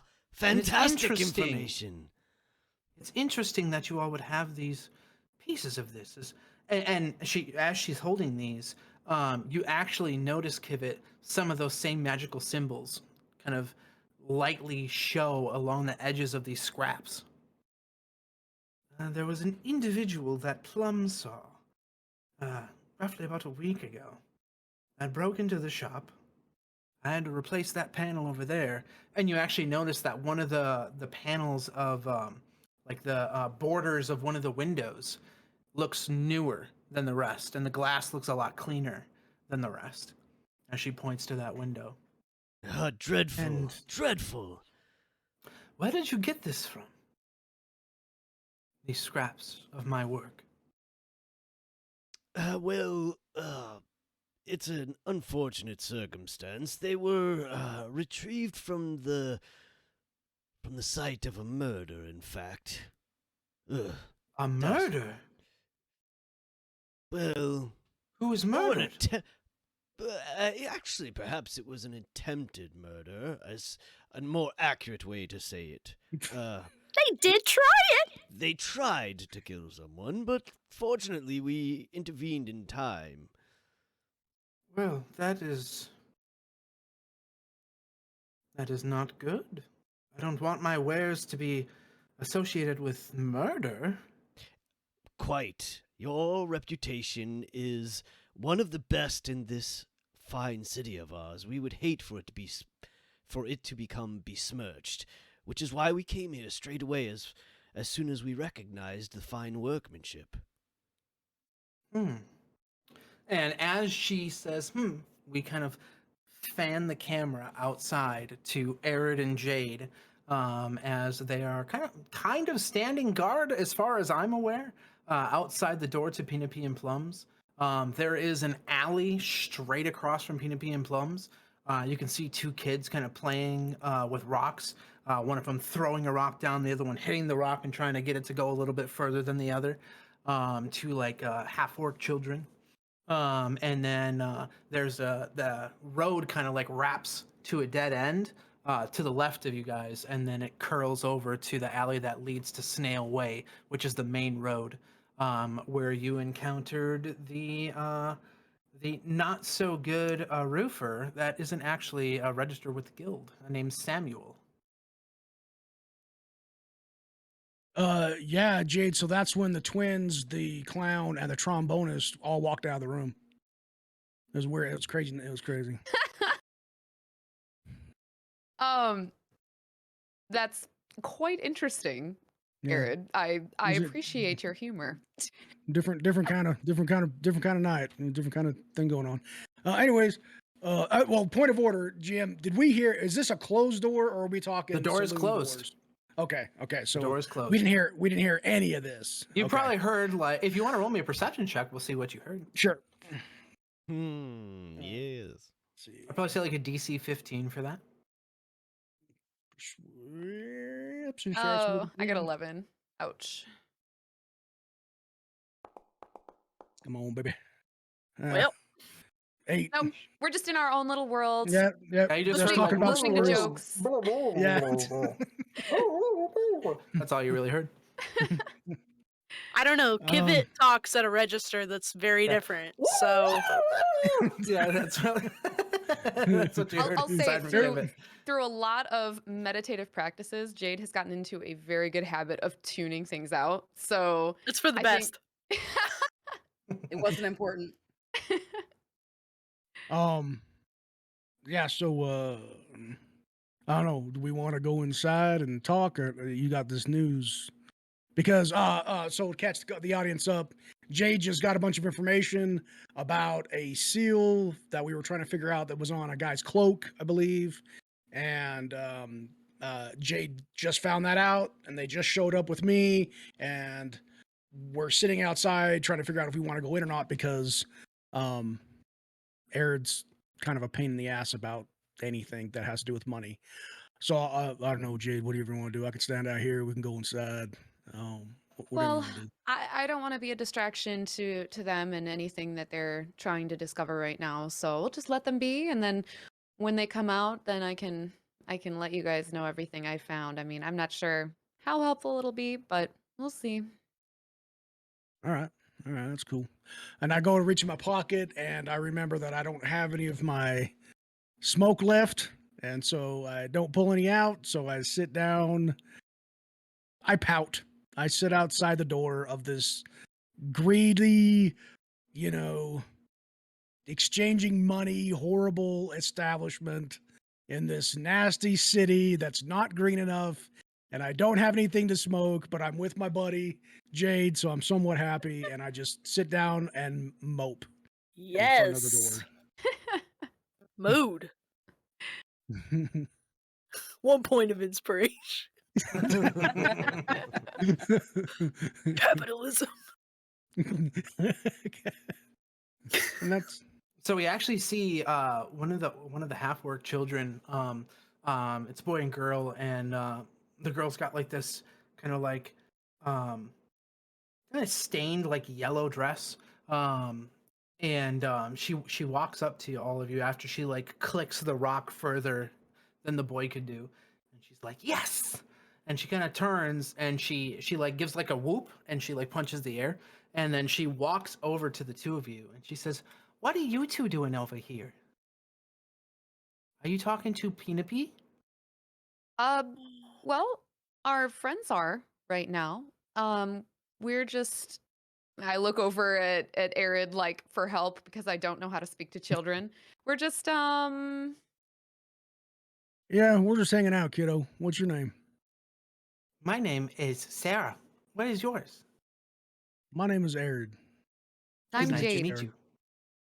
Mm-hmm. She smiles. Jade. Yep. Yeah, we're just hanging out here. Our friends are in there conducting business, as it were. Do you know Penipee? I've talked to her a few times. Is she a nice person? Yeah, she seems to be. She helps the mom and dad and everyone else around here fix up their homes when they can. Well, that's very kind. That's very, very kind. You guys hang out here a lot? Mm-hmm. Yeah, kind of run around here. I had a friend that came by that I'm trying to find that supposedly talked to Penipee and might have picked up some brand new boots. I don't know if you've seen anybody that came through here like that. And this person, I mean, they might look nice, but sometimes I look a little ornery. You know how people are. So anything that might have caught your attention, like, oh, that's an interesting individual. You see anything like that? I might have. well, Maybe. Oh, okay. it would mean a lot to us if you could let us know anything that you saw. And I look at her with like the most like big like doe eyes just and I'm gonna roll a persuasion check on that. Yeah, do it. I like it. Just super like innocent, like trying to relate almost to her childlike nature. In between this and James's baby half orc voice, I'm like, I can't take it. That's gonna be a 5. Maybe I came off as a little creepy instead. She takes a few steps back. Who's this lady? You have Well, really no. strong eyes. I don't know. I like sort of cringe at Aaron. I'm like, I'm sorry. My friend Jade. And I say, well, that's because Jade has to protect me as her friend, because that's what friends do, right? So Jade has to be tough so she can protect me. But don't worry, she's a sweetheart. So come here, little one. I'll tell you what. If you can help me out, I'll take you. She's still standing where she was. All right. I say, if you can help us out with a little bit of information, even if it's not the best information, you just try your hardest, because that's all I can ask of you. I'll take you into the store and I'll see what I can buy you. I'll buy you a little something. In a And shoe Penipee will be store? there, so it'll be all safe, and our friends will be in there, so it'll be all safe. Well, you can trust us. This is not. Give me going a well. persuasion check. I'm gonna give you a -1 since Jade already failed. Jade, come in the store with me. This isn't I'm creepy this at all. 7-year-old, like, okay, this lady's looking at me, and this guy wants to buy me a treat in a shoe store. Yeah, this is not everything I've taught my son not to listen to in his life, and I'm fumbling into it. Do you remember being a kid and your mom or dad being like, "We're going to the shoe store," and you were like, "No!" Yeah, Thanks, that was mister. perception. That was perception. You want to roll persuasion? With a -1. I With a know, same -1. team, but Okay. gotta be fair. And that would be. Oh yeah. Oh yeah. Oh, no. See, that's a 1. Zero. That is a nat 1. How about a +1? She takes a step away. She's like, Mom says I shouldn't go in stores with strangers. So Yep. I Fair enough. That's fair. I should probably go. Yep. Well, let me ask you one Totally more understand. thing. Let me I don't know. Have you ever heard of the monastery in town? The House of Two Hands? The monastery? Yes, it's a place where people like me, I'm a monk, and we go and we study, you know, martial arts and things that adults study. Okay. Jade's not good with kids. Apparently, neither is Aaron. Well, I've never heard of monastery. okay. Somebody's raising all this right. kid right. Yeah. All right, hey, Look at how Aaron about this, like, kid? Kid, I'll give you 2 gold if you tell me who came out of this place. Even if you just lie to me, I don't care. I feel really bad right now. Just give me don't a lie. name. Lying is bad. Just give me a name or a description, and I'll give you 2 gold. I need a You drink. look like This is- him. And she points to her friend. It looked like him. A Okay. child? Man, it was like I did see someone come in here at night when it was closed. The store lights weren't on, and there was a man that came in here, and he kind of looked like him. My Like as friend far as the Robinson. size, like it was a smaller person. Is that what you Yeah. mean? Yeah. Oh, okay. At night? Oh, you need to tell your parents to tell you to not be out here in the streets at night. Okay, I wasn't. just saying. I Oh, wasn't. okay. oh, right. I live over there, and she like points. Oh, good. Well, here's your 2 gold. I'll leave that up to you if you want to split it with your friend. I'm gonna roll an insight check really quick just to see if I can verify, because you did tell her she could lie. So even though I was like, no, don't do that. Aaron You can feels go ahead, terrible. roll an insight check. And then instantly tries to shift blame, like, what we're doing out here at night. And the 18. kid's like, yo. I live here. I ain't doing shit. I don't know you. Who's the trespasser now, bro? So with an 18 on that insight, you can definitely tell that the kid believes what they're saying. It definitely seems like this information what was there this whole time, and she was just trying to like converse with some people, and y'all kind of freaked her out a little bit. Yeah, that was great. That was Cool. Thanks for your help, kiddo. Stay safe. Oh, and hey, even though you have money in your hand, don't buy into the avarice of greed. Oh, here we go. What you need to do is take that money and you need to go buy a plant. Feed it to a and tree. You want to water that plant, and you want Do you want to get some food? I'm hungry. And she kind of looks over at her friend. Or that. And he's like, Sylvanas bless you. yeah, I could go Sylvanas for bless food. you. Yeah. And she like skips You over. can grow to your him. own food. I've never had a gold piece before. What is this? Is this like a silver? And they start talking about how much this is actually worth, and they start talking about like corn and various like different types of food that they can get with it. I pick up a rock and I just throw it in the street. And I look at Jade and I'm like, I hate the city. Oh, I thought you were about to throw it at them. Yeah, I pick up a stone and I attack the children.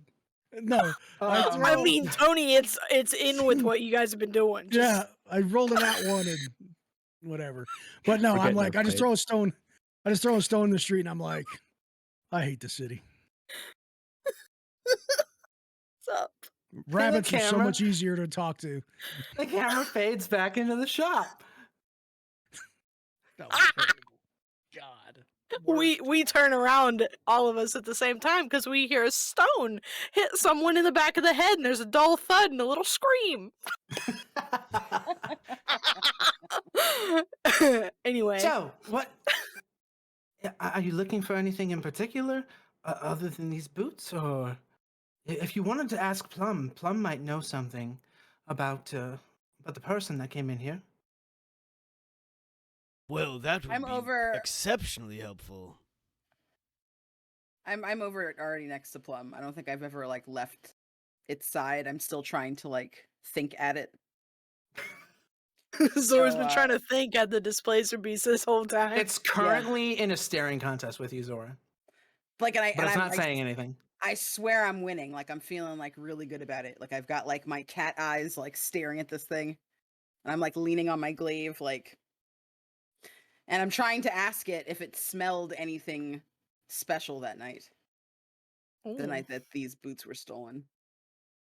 The cat, Plum, this displacer beast, just kind of like turns its head and looks away from you and starts to walk over from where it was laying down. It stands and walks over close to you.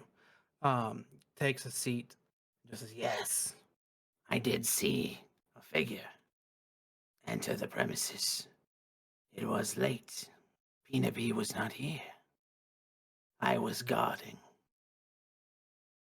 I wanted to kill it, but Penipee would be mad. So I did not. It was a gnome man. His hair smelled like sailor's fruit skin. Manling was nervous. Not professional at thieving. He grumbled, seeking these boots, talked of freedom, of being caged or trapped or something. That is when I struck, pounced on his head. But he was quick, and I was stunned by some immense light. And he escaped with a pair of those boots. And he like points over to the boots in someone's hands. I don't remember whose hands they're in anymore. So I stand up and I look at everybody and I kind of just like relay the information, but I do a terrible job. I'm like, Elephant. this beast says that there was a gnome in here. He was like a wimpy gnome who didn't know how to thieve anything, and he got away with the boots because he used some kind of light. Again, what, a light? A light of some kind to shine in his face, and apparently it was just a fucking disaster. Well, it was a gnome. We know that. It's helpful, right? Well, is there anything else that you could tell us about this gnome, Plum? He Was was it a Ask him if he man or a smelled bad. woman? Was it, how were they dressed? Is there anything, unusual that might, indicate who it was if we find them? unusual. No. It was a man. But they Strange. wore a cloak, so I did not get to see what was worn underneath. They seemed frightened, worried, but I do not know about what.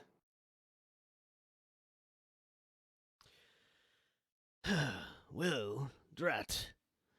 It seems we have found a bit of a dead end. At least we've gotten some information. This is fantastic help. I'm assuming you reported this. And by the way, is this something that's happened before? Was it out of the blue, or had there been previous break-ins? Well, we haven't. Are you asking Plum or Penipee? Probably both of them. Both of them. So Penipee actually replies, well, we haven't seen many break-ins. Sure, people try to steal something every now and then, but it's usually not something so expensive. A leather strap here, or, some kind of small trinket, things like that, but nothing with this specificity. I understand. Someone Plum knew did what they were looking for. Plum did Yes. say he was inexperienced, unprofessional, he said, I think was the word. So maybe that's why I needed the boots. He could sounded be. scared. Well, when you're doing something that you know is wrong and that you've never done before, then probably that would be why. Might I ask, would you mind if we took a moment to inspect the panel where they broke through, and then I believe we could probably get out of your way. We don't want to trouble you any further.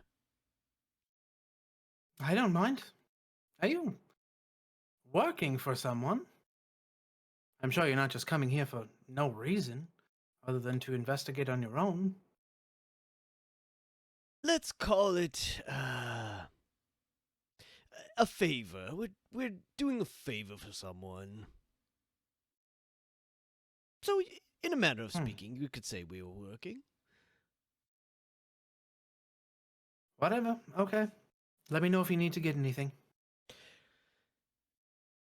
Yes, well, if this job that we're on, this work we are doing, pays off, we will definitely be returning. I have had a few of your items on my eye for quite some time, in fact.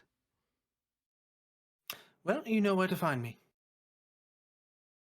Can I give the boots back to Rigo and take the scrap? Absolutely. And then Rigo will set the boot back where he found it, and then try to piece together some of the puzzle of like, okay, the boots are here. Where was the panel that they broke in from? And like just anything, just looking for anything out of the ordinary or anything that now sort of connects those two events. Why don't you roll me an investigation check? I would love to. And I'll give you a +2 since you have a little bit of information on hand now. Good. I am rolling Oh wait, well let's see. I'm just gonna roll it and see. Oh, I can do the situational bonus. That's right. +2. Here we go. Wah, wah. That is okay. That is an 11. Which is not great, but considering I rolled a 2, I'm feeling pretty good about that. So, you definitely, what you're being told sounds like someone broke in, stole some boots, didn't know what the hell they were doing, and then left. They were boots that help you hide from people. That's basically what you've kind of gathered as far as this goes. Yes, there's just not. I'm gonna start like walking out there. I actually will look back over towards Penipee and Plum and say, "Thank you both. Not only are you magnificent and masterful craftsmen, you're also fine, upstanding citizens. I thank you both. We'll be on our way, and I look forward to coming back to becoming a customer of yours very soon. Once I've acquired a little bit more gold myself." And then he's kind of like scratching his jaw and thinking to himself as he walks out of the shop. Looks over to Arid and Jade as he comes out. Well, that was actually mildly productive. Yeah, we did some great investigating out here too. We, questioned some people. And apparently there was a smaller, like halfling gnomish individual that snuck in here at night. Well, we don't know for sure that it was a gnome, but Right. someone small. Yeah. I poke my head out of the door and I go, no, he was a gnome. I talked to the beast inside and he said didn't get a good look at him, but he was definitely gnomish in nature. So definitely a gnome. Quite a big wimp though. Not tough. We could take him. The thing that's bothering me is we don't know. Oh, actually, shall we walk and talk? Where shall we head to? And I say, where's Antrell? Oh, I thought Antrell was inside. I thought he was with you. I have been searching for that cat this whole time. Where did he come outside? And it's just been like moving through the shop this whole time, trying to find Plum, and just couldn't. So you come out behind us, and Rigo There's a actually is, cat. Rigo sort of jumps like, but where the devil did you come from? I thought, wait. I was in a shadow. After all, you can always trust a Saloon Knight to find the shadows. How Yeah. did it go? I couldn't find the cat. Well, anyway, as I was saying, what's got me troubled is that we don't have enough information yet. Did this gnome just happen to do a smash and grab and get lucky and find something incredible, or did they actually know what they were coming here for? Furthermore, if they knew what they were coming here for, well then who hired them? But if they didn't, did they then come into the employ of whoever this person was that caused the trouble yesterday? There's so many questions and not enough answers. Ah! And Rigo starts walking out towards the end of the I'll say, alley. hold on there, Rigo. I'll be yes. right back. I'll be right back. And I look at Jade and I'm just like, shake my head and I put my head down and I'll walk through the door. And I'll walk up to the cabinet. Is Penipee still there? Yep. And I reach my bag, I pull out a coin bag and I say, I'm not even looking at her. And I'm like, I'm here to engage in some sort of exchange of money that's going to take the greed of whoever earned this money and give it to you so you can increase your greed and money. I'm looking to see if you have any boxes of matches and vials to build potions in. And I will buy them using the earth that has been ripped out of the ground and fashioned into this avarice symbol for that. So while you were saying this, she was like going through and like trying to stain the leather of like a new creation. And halfway through that, she like stopped. And she just stood there, her back to you. She turns her head. You're just looking for some vials? Vials and some matches, please. And thank you. Yes, I can do that. Give me one moment. Sure. And you see her like walk from her counter over to the back room. You hear a couple like clanging sounds, and then she walks back out, and she has like this small box made of wood, and she like sets it down, and you can see 6 vials with corks, and you can see that she's kind of like in these little square areas where each vial is slotted in. She's like got some matches around that. Just, Okay. Here you go.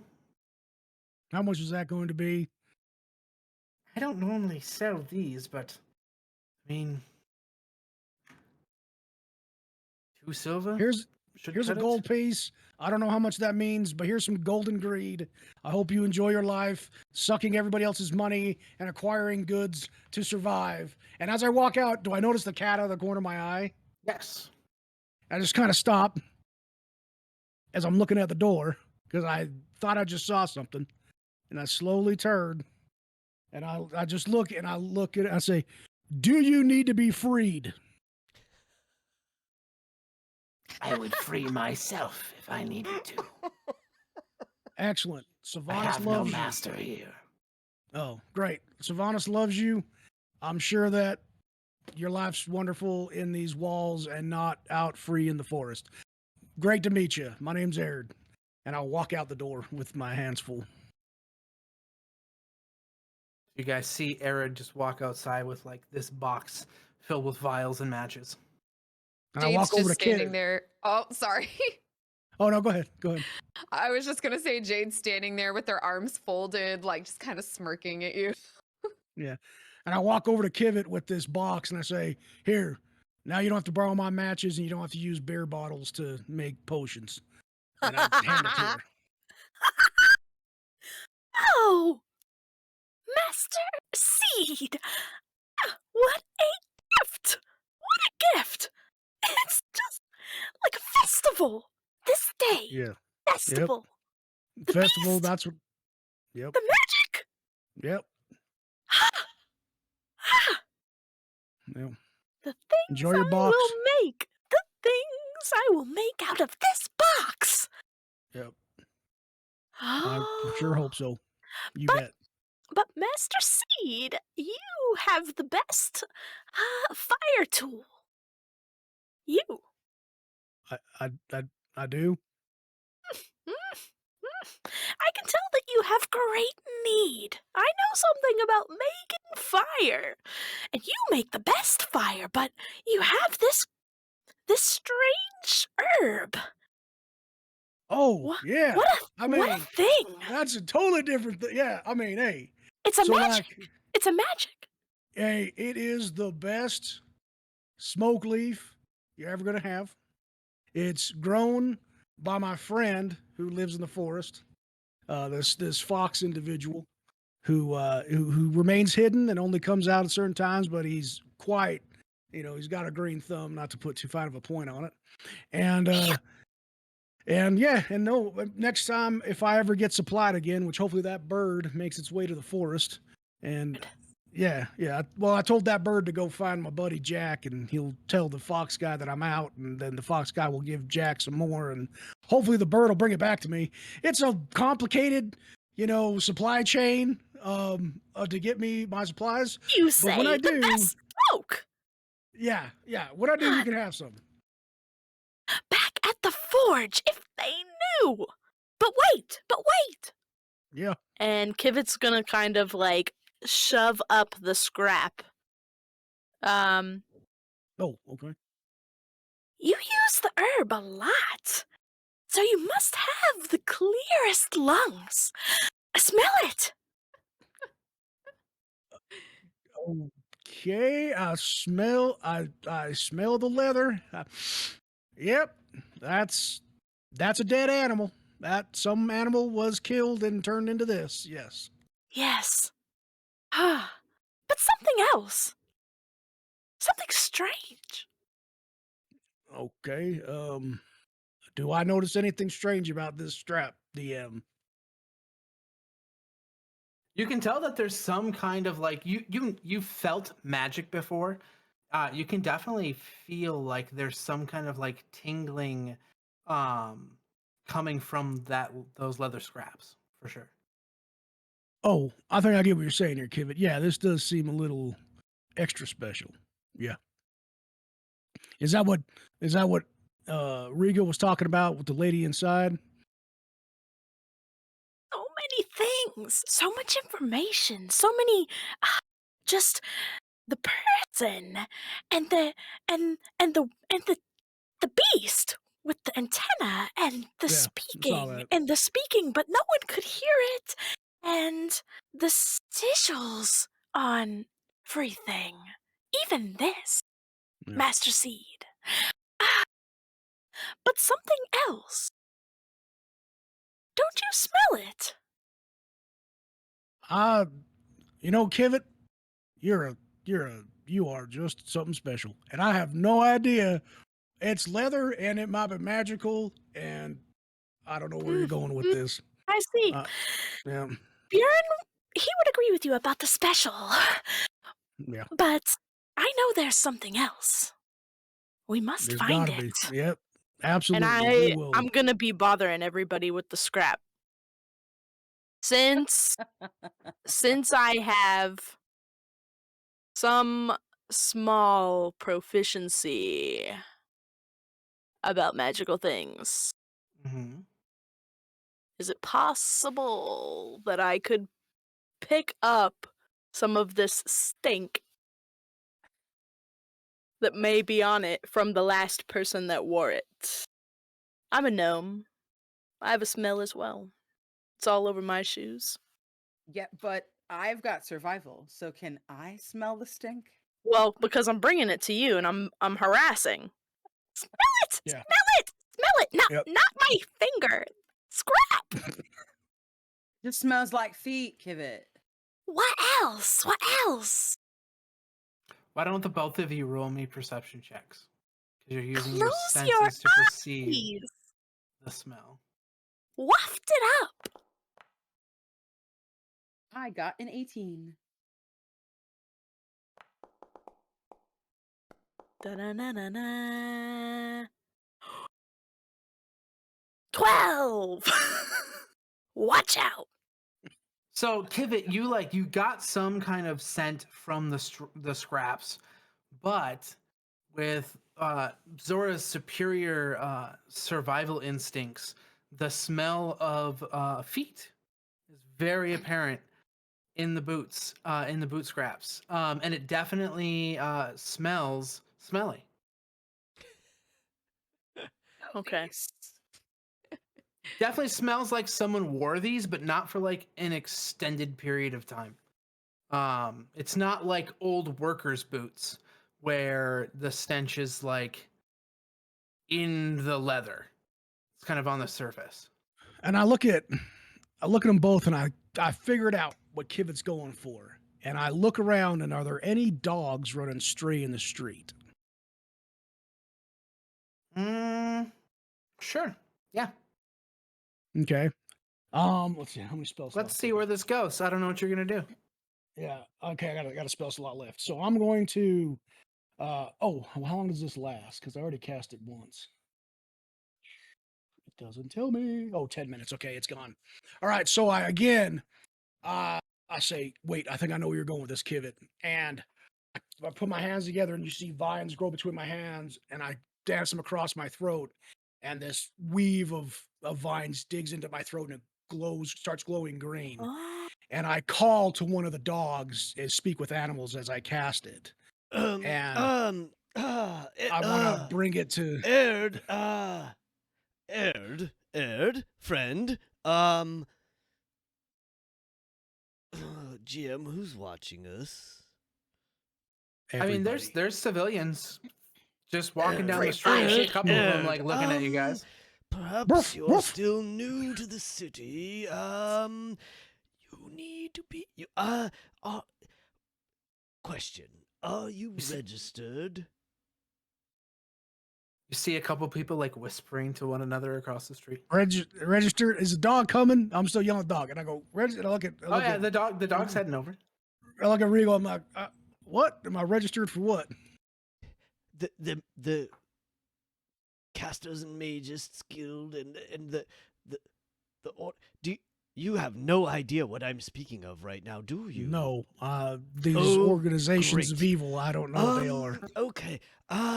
In the future, it's best if you don't just cast magic willy-nilly here in Waterdeep. It could end you up in a great deal of trouble. Noted. Thank The you. dog is like sitting right next to you. All right, his hey, tail, looking up at you. hello, good boy. And I may I see the strap, please? I say, all right, boy, I need your help. It's been a really long day, and I know you probably got a lot to do, and I apologize for interrupting your day.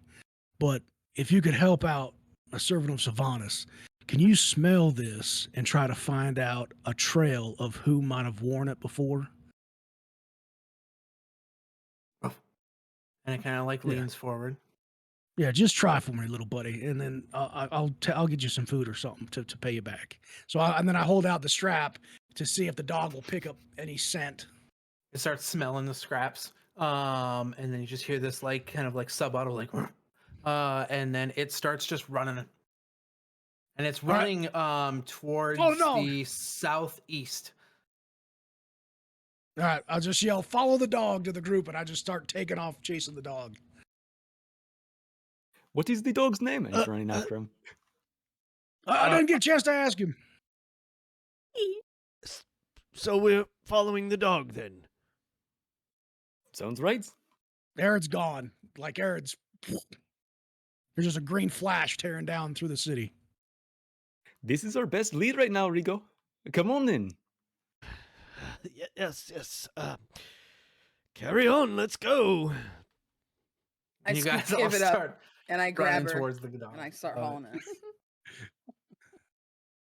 So you like move through all of these winding alleys, keeping up with this dog. I need everyone to make an athletics check, Certainly. Except me. except Kivit. Mm-hmm. All right. Can I make an aid check? If I yell out things like "Watch out, cart"? I'm cool with that. A natural one. Sad I got- trombone. Yeah. Sad trombone. Jade got a 19.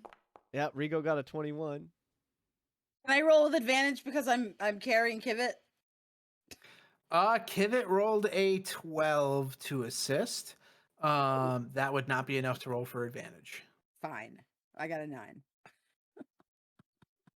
Wait, can she have my roll? Because it'll help so much.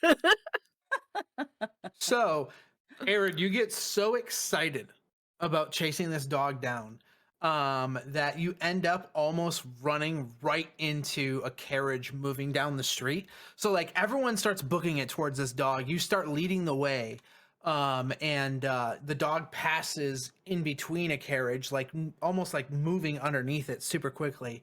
And then you just like, oh yeah, sweet. And then a carriage just goes right by you, and you're like, whoa! And you almost get smashed into the side by this carriage. And then you see Rigo take kind of like almost does like a juke to the right, and then just like moves across the street past you, whipping down the alleys. You see Jade hot on his heels. Ant and Zora with Kivit on her shoulders, kind of like are like jogging at a standstill, like waiting for you to move.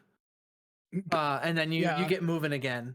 And Rigo and Jade, the two of you, it's a long hike. Like, this dog is leading you all the way from like up Snail Street, across over to the high road, up towards the trades ward, almost in the castle ward, as it's moving through almost like a mile and a quarter through the city, heading towards this scent. It is exhausting.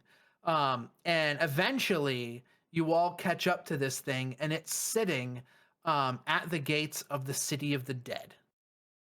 And you can see these high walls with these iron gates.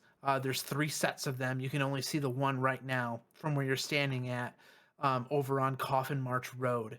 And there are a bunch of like mausoleums and like large graves, statues, all this kind of stuff kind of past this iron gate. There's like winding roads that lead to different tombs of different noble families.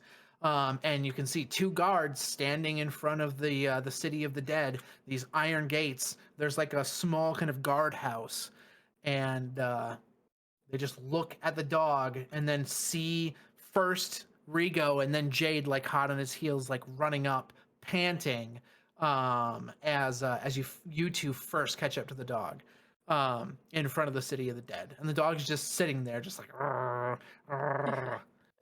When Jade catches up to Rigo, they just like put their hands on their hips, and it's like, whew, nothing like a brisk run to clear the mind, huh? Yes, in fact, I love running through this city, but I'm not usually chasing a dog. That was invigorating, but well, this is odd. Yes, this is Which- quite you an think it- unexpected place to be Right? brought to. Do you think it lost the scent, or what's it doing? I'm gonna approach the dog and just kind of stand there as I'm catching my breath and sort of analyze its behaviors and to see if it's atypical of a dog or if it looks like it's being intentional, perhaps. You don't even need to roll anything. The dog is staring like dead on into a location at the city of the dead. It's like looking. It almost seems like it's looking through a place further in, and its tail is like straight up, like it's at attention. It's got like this low kind of rumble in its chest. And you can see the guards are kind of like looking at the dog and looking at you. They don't have weapons drawn or anything. Did we? Oh, go ahead. Go ahead. Sorry. Where are Jade. the others? Did we lose them? Are they? That Yeah, that's what I'm dog's saying. quite- You hear gung gung with his chainmail as Arid runs up. Oh, man, armor sucks. Oh God. Okay. and I'll just kind of kneel down, and I can't. I'm sure the 10 minutes is up because it's over a mile that we ran easily. Mm-hmm. And so I just look at the dog. I'm like, all right, now in there, and I just kind of point. Like I point to the leather, and I point towards where he's looking or where they are looking. You just hear this like, And Yeah, so yeah. I'm imagining that chase was a whole sequence of like the dog like sprinting a bunch of yards, stopping, sniffing around, smelling the area. crossing Yes, the correct. alley, going into Yeah. different directions, and Mhm. keep like stop go. So every time it stopped, it gave us a moment to like catch up to it, and then Yeah, re-smell the leather and right? yeah. Yeah. And then Rigo's out Yeah. in front with Jade close behind, and then the three of you are somewhere, or four of you actually, are like straggling behind. So there's this like trail of us just like chasing through Waterdeep to get here. So it's this sequence of like we each show up like a few steps apart. How are the guards regarding us right now? How are The guards are sentinels? definitely at attention. They don't have weapons drawn, but they're looking at you all very curiously. While the others are arriving, I'm going to approach the guards and speak with them about the location. And I don't know if my noble background will help here at all. Um, but I Do go you up have to a noble symbol at all on your clothes? No, I don't. But I am going to introduce myself with my last name. So, and also that, I'm a member of the monastery. Perfect. So you see the guard. You walk forward. You state your name and your position within the monastery, and you see this guard's got like long black hair underneath a helmet. They're wearing chainmail, and they look pretty bored. And there's a glaive kind of like leaning against the stone wall of the city of the dead, and he takes a few steps forward as you walk up. He says, Lady Marshstone, what are you doing here at the city of the dead? What can I help you with? Well, perhaps you can help us. I'm here with some of my friends, and some are still arriving, actually. Um, this dog here, we're kind of doing an investigation right now, and this dog is kind of our only lead, and it led us to here. I didn't know if maybe the gates were open to visitors or if it was accessible at all. You see the guard as you say like investigation. He kind of looks over to the other guard, and the other guard kind of like shrugs. Not anything too serious, just something that, well, I'm on a bit of a mission on behalf of the monastery with my compatriots here. And, well, it's taken some twists and turns, just to be brief. And, well, here we are. Sort of staying vague, but not trying to be, like, elusive. Well, that's certainly interesting. The monastery doesn't usually, we don't really integrate ourselves with the monastery much here at the City of the Dead and taking care of, watching this place. Usually people want to keep things in, not enter into this place. But Well, that's very, very true. I have a feeling deep inside that this is part of something greater, and perhaps I'm sure that you understand that one of the most important aspects of being in the monastery is to eventually go on my Tyr sanctioned adventure. And I think that perhaps Tyr himself has been leading me to this very moment. I say in like super serious mode. yeah, go roll me a either deception or persuasion, whatever you think is more appropriate at the moment. Definitely persuasion. They're not trying to be legitimately deceptive here. Okay. But Jade is also, oh, why didn't that roll? Oh, there we go. That's an 8. But Jade is also not trying to be super revealing, their business is their own sort of kind of attitude. Yeah, you see the guard scratch his chin a bit and kind of cross his arms. I'm sorry, but we can't even a noble needs permission to enter the city of the dead. I would have to talk to a city official or Mr. Delcourt, if necessary, to allow you and your he kind of like leans and looks at the rest of the party as they're just like the rest of the group that you're with. But you do know my parents are friends with the city official. So, I mean, I'm sure that for a Marshstone they wouldn't mind so much. I say again seriously. He kind of like scratches the back of his neck. Let me talk to the captain. Give me one moment. And Fair enough. he walks, opens the gate, closes it behind him, and kind of turns and whispers something to the other guard. None of you pick up.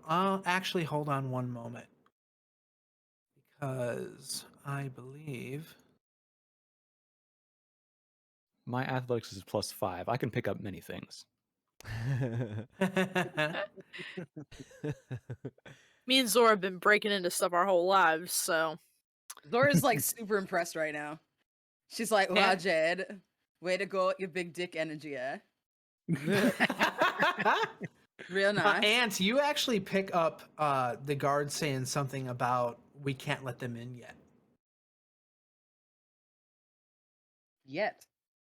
But it's whispered, and you're the only one that hears it. And you see this guard start to head into the city of the dead. What did they mean by that? Did any of you hear that?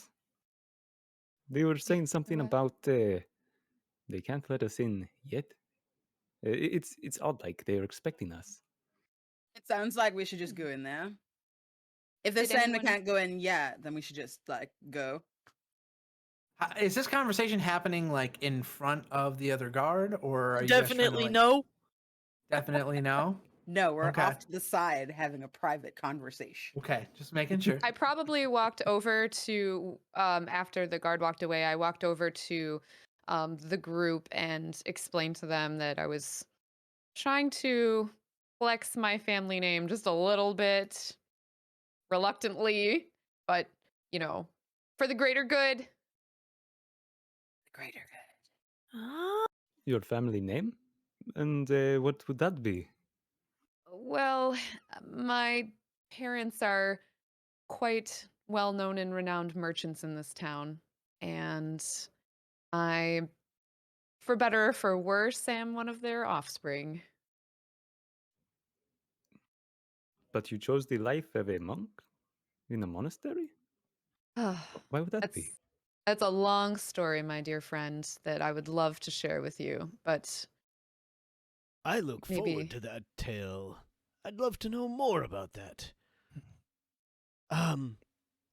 So, Ed, friend, in the city of Waterdeep, That's a good boy. it's I was not sure what that people was. are nervous about spellcasters, and it's a thing that is, well, it's very controlled, and there's oversight. There's the watchful orders of magus and protectors, which is a guild of wizards and sorcerers and such, which I am loosely familiar. I'm registered with them. They want to know everyone that can cast magic within the city walls in case things get out of hand, but also if they need to call upon us in times of need and so forth. But some people within the city frown upon such open displays of that sort of ability. So, well,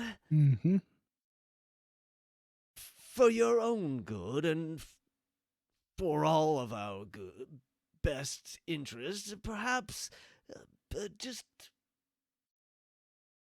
keep it under wraps a little bit if you can. I'm sorry to even be bringing this up, but it just feels important. Even if we're able to work with the Grey Hand or whatnot, we still need to follow the laws and so forth. You understand, right? Nope.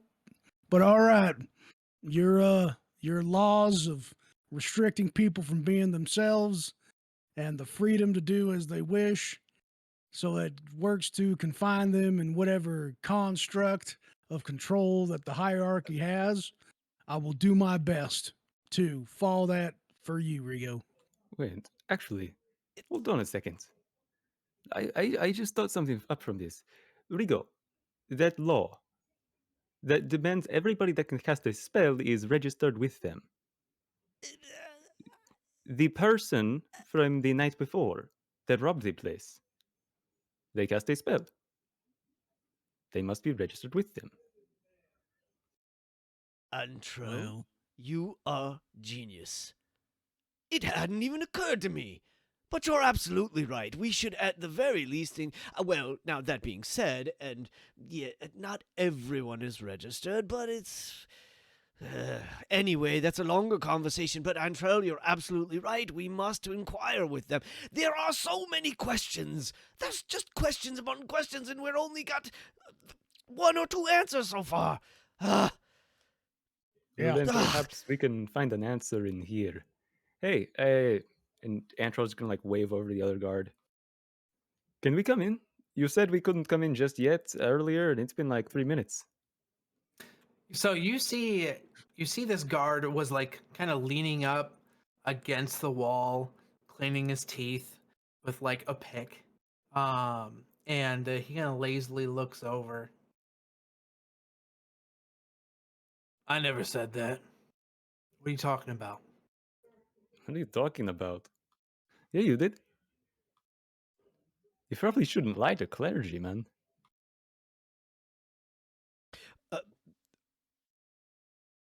What's the law about that, Rigo?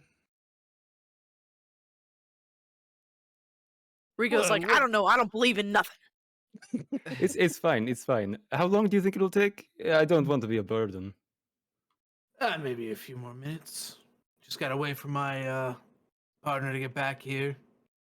Oh, My totally superior, so to speak. You know, he should be back here in a few moments. Of Shouldn't course, take of too much course, longer. we completely understand the need for protocol and order. We are just, Oh, we're thank you so impatient, you much. understand. Air's just, I don't own you. You are free to go wherever you choose. Through these gates could be danger. I don't think you need to follow us any further. You've done so much, and Sylvanas will repay you by Talking to the dog. much. Yeah, exactly. I was like, who is he? Who is in danger? Yeah, you know. We So chopped liver. you are free to stay as our companion, or you're free to go whatever you need. And I pull out some sort of ration meat, I don't know, and I'm like, here you go. It's the best I can do for now, but I will always remember you. But I mean, the dog probably can't understand me, but I'm just talking to it like, you know. It's enamored. It's staring at you. It's wagging its tail. Doesn't want your it's kind of tofu brick, cocking though. its head every now and then. You take out like a piece of like dried Yeah. jerky, That's a good boy. Yeah. and it puts it in between its teeth like gently. And as it takes the treat, the dog just kind of like moves off into an alley, like does 3 turns, lays down, and just starts chewing on it. Its paws kind of on the end of it. I reach behind, I'm like, goodbye, friend. I will always remember you. And I walk away. Is there any way to see go ahead. the where that one guard went inside? Like, how is the outside? Is it solid wall? Is it So it's solid stone wall, and then there's Okay. an iron gate, kind of situated in between like 2 kind of like guard posts, like towers. This place is like heavily secured. There's guards like moving along the edges of like walkways on these stone walls. The towers seem to be manned with people. And then there's like a small little outpost on the outside of the city of the dead. Very small, like maybe like 3 people total could fit in this single story like location. And that's nearby where that guy is kind of like leaning against the stone wall, like on that side. The gentleman that had walked inside and said, "Hey, I'll go talk to my superior," hooked a right from what you could tell. So the road kind of like Y's out, like maybe like 60 feet in.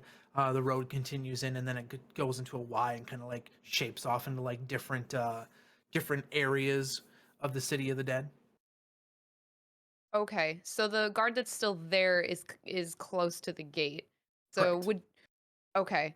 I'm going to just sort of nonchalantly slash innocently, like casually, just sort of like walk over to the gate and just like look like I'm looking around at things and then see if I can get to where I can really look in the gate. You start walking forward, and the guard takes a few steps and holds out his hand and just says, "Lady Marstone, I need to make sure that you're safe. The city of dead is not a safe place, especially for nobles such as yourself. I recommend not being too eager. But if you want to take a look, by all means." And he takes a few steps back. Oh, I appreciate that. I meant no offense. I'm just rather bored, I suppose, We don't really have a lot of time, and I would hope that your superior would return as soon as possible. He shrugs. And after like waiting 5 more minutes or so, as Jade, you're kind of like scouting out the area, you can see the other guard returning, unlocks the gates, swings them open, and he says, "Feel free. You have the run of the place. Um, just be careful going into any tombs that are not your own family's. The marchstones are over there," and he kind of points far to the left, if you're looking to visit your family's site. Otherwise, you have full purview of the grounds. I am to escort you through the location, so nothing untoward happens. I bow deeply to the guards. Thank you so much. It's very appreciated. Of course. Ricard, you will watch the front. Make sure no one else tries to enter while these individuals are doing whatever it is they need to do here. He just says, Ricard returns, "Yeah, no problem.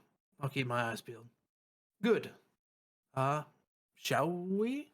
And the guard kind of like turns and starts walking forward and kind of looks back. How do I feel about all of this going on? Like, do I get any feeling like we're getting, like, do I get any kind of odd feelings about like, oh yeah, like we had to just clean something up and you guys don't want to go over there, you want to go over here and I'll lead you right where you need to go. Right? Like, is Aaron, And now like, we're gonna be getting any babysat? really Nah. Yeah. Time to split. It definitely feels off. Like they were trying to cover something up, or somebody was not wanting you guys to go in there yet. Like it seems suspicious for sure. Okay. Well, great. I think you guys are doing a tremendous job. I think you guard this barrier between the land quite well. I'm sure you earn your paycheck. What happened? Like what was the big to do that we had? Not that I mind waiting, but like what happened? Like was there something going on? We Danger? just had to fill out paperwork, notating who's coming, who's going, that kind of thing, and I had to talk to my superior about that information, Captain Faerûn. I wanted to make sure he was aware. Oh, so I just checking came with from a him. conversation with old Captain Faerûn. That's interesting. You see the guard kind of like halt a step for a second. Really? Yeah. Yeah, he we go way he back. reported back Actually, here. 4 all hours of ago. us were. Yeah. We're friends. We're under the same. We're all under the same banner. So, like, what really happened? Since we're all buddies of Captain Faerûn. Oh, like I said, paperwork. Taking care of that. You can check in with him for sure. It should be. Yeah. What was your name completely again? Fine. My name. I am Nicole. And he like holds Nick. out his hand. Oh, okay. I'm not much for touching. What about him? What's his name? The other guard. That's Rickard. Rickard, that's right. Oh, you did say that. I apologize. You know, get a little older in my ears. Well, Nick Hole, whatever your name is, we will be sure to let Captain Fane know that you are putting up a top-notch job. You are guarding this gate well, and you are on your P's and Q's. I appreciate that. Thanks. Yeah. So where did all of you want to go? Oh, we'll take care of that. You just stay here. Oh, I'm sorry. I was told to escort you all wherever you were going. I have to pee. Oh, Oh my Oh. god, give it. Oh, I have to pee too. I mean, you- We have Crazy. to. yeah. Do you know where the little orcs room is? Can I find it? I have a wee with my friend. Yes, it's the outhouse is over here. Is that by any chance in the opposite direction, DM, of where he's trying to lead us? Yes. Yes. So It's he almost like kinda, we've done this to people before. and he kind of like You want to doesn't come, really buddy? know. Yeah, he's just like, you two can head, take care of your business, and I will escort the rest of you where you're looking to go, and I will look forward to the two of you returning to the group once you're finished with what you're doing. Don't mind if I take a minute. Kivit over here is kind of a big wizard, so don't wait. Just go back to business. But Okay. we need some private time. Be just that. Sure. You can hear under his breath, Ant be like, "Yes, take all the time you need, doing whatever it is you're doing in the city of the dead."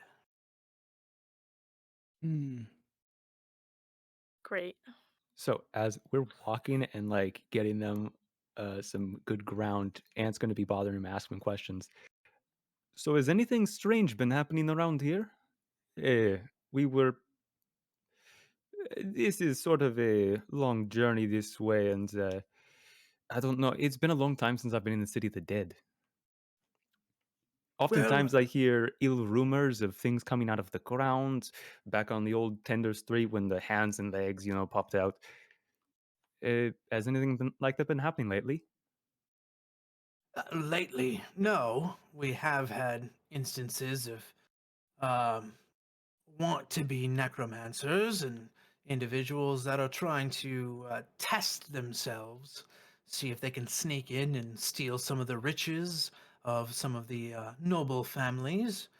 But we haven't had any dead walking around, not for a while at least.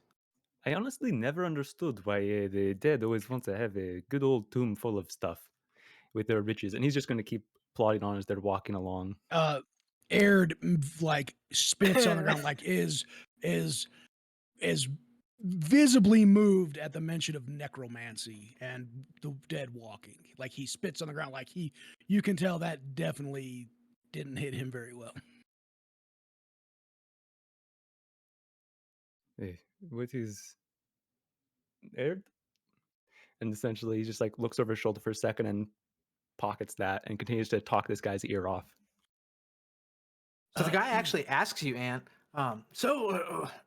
what are you doing here with Lady Marshstone? Well, see, I'm a cleric. She's a monk. We are on this sort of journey through this place, trying to learn a bit about what was it, Jade? We are trying to connect the difference between the life and the mercy, the way of mercy, the other monastic training. Right, exactly. I mean, we have a lot of religious similarity. I'm starting to try and figure out how to save somebody's life. So it's sort of those mercy, the merciful fist. They revive people with just a punch, and Yeah. Oh, interesting.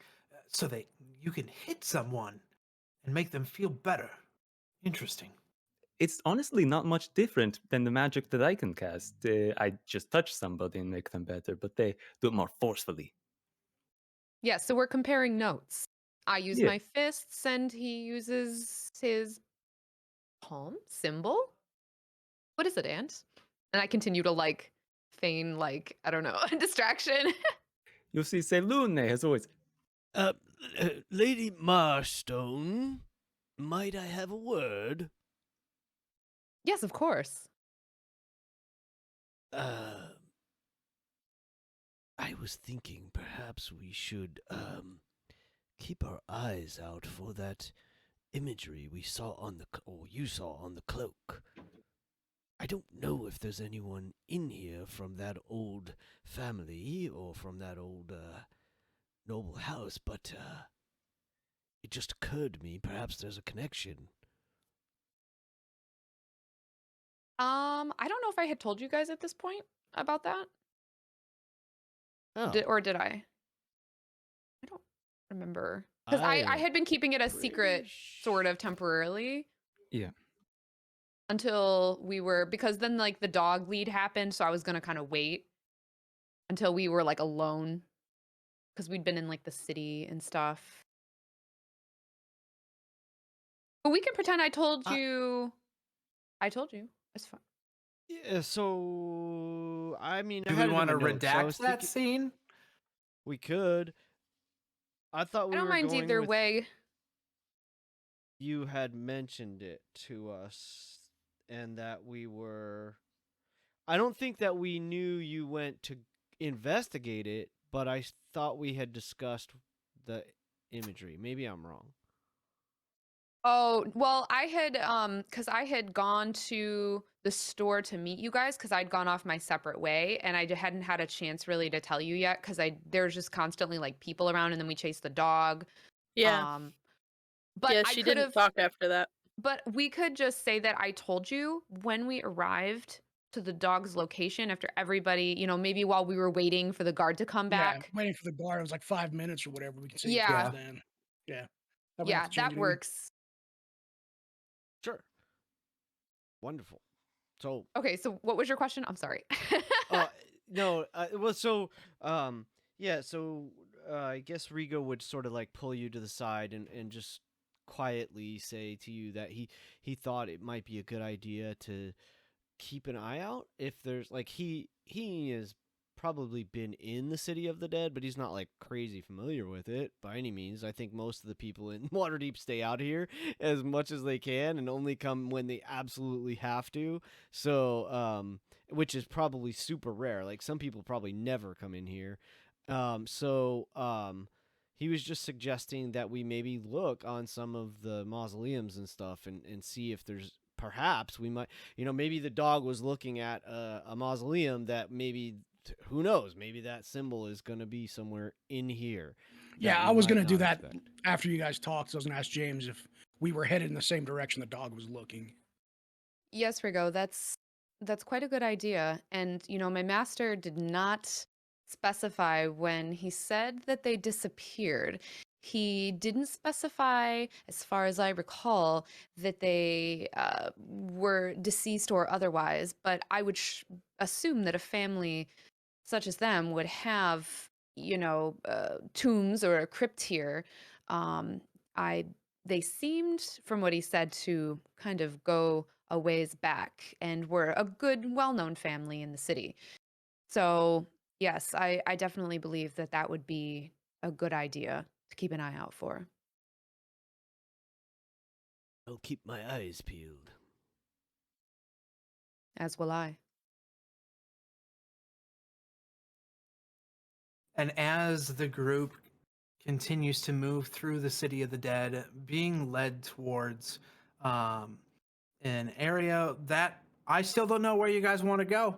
I don't know if you told this guard that you wanted to have him lead you to where the dog was going. Yeah. So you had him take you that way. So yeah, I was just waiting for everybody else to finish up. Yeah, no, you're good. So you turn the corner on this like large kind of like plot of graves, and like large kind of like statues and things such as that. You turn the corner and continue walking down as this guard is leading you. Ant kind of like getting in conversation with him, trying to gather a little bit of info. And as you turn this corner, you can see this um, large statue of these this like large torch with three kind of flames of this like reddish marble stone uh, spread around this torch, and you actually see the words "shadowdusk" written on this tomb. And it looks to be a crypt. As you can see, there are stairs that lead down into like this large doorway, but you can't really see anything about the door as it's kind of like veiled in shadow from the stairs. Yeesh, that one's ominous. Ant just sort of like says that offhandedly, not knowing the connection. And with that, we are going to wrap up tonight's session. Thank you all, everyone, for tuning in with us. Oh my gosh. And we will see what happens next time on Red Sky, Dark Sun. What a Why don't we go cliffhanger. through, have everyone tell everyone what you got going on, and we will wrap up there. So we'll start with you, Candace. Hi, everybody. Candace Magnificent playing Zora Bloodfang. My pronouns are she, they. Super, super stoked to be having fun with everybody tonight. You can find me over at YouTube and I always forget YouTube and Instagram at Candace the Magnificent, and you can also find me on Twitter at that Candace Girl, as well as Discord. Yeah, you can look me up on YouTube. I have a bunch of silly ice cream videos that you might enjoy, and you can also kind of catch me on anything by Todd Moonbounce or anything really by Valor Studios, including last year's Deadlands. Awesome.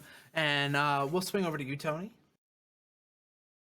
Hey, folks, I'm Tony, AB Carlson on Twitter. That has changed from Dice Barbarian, for those who don't know.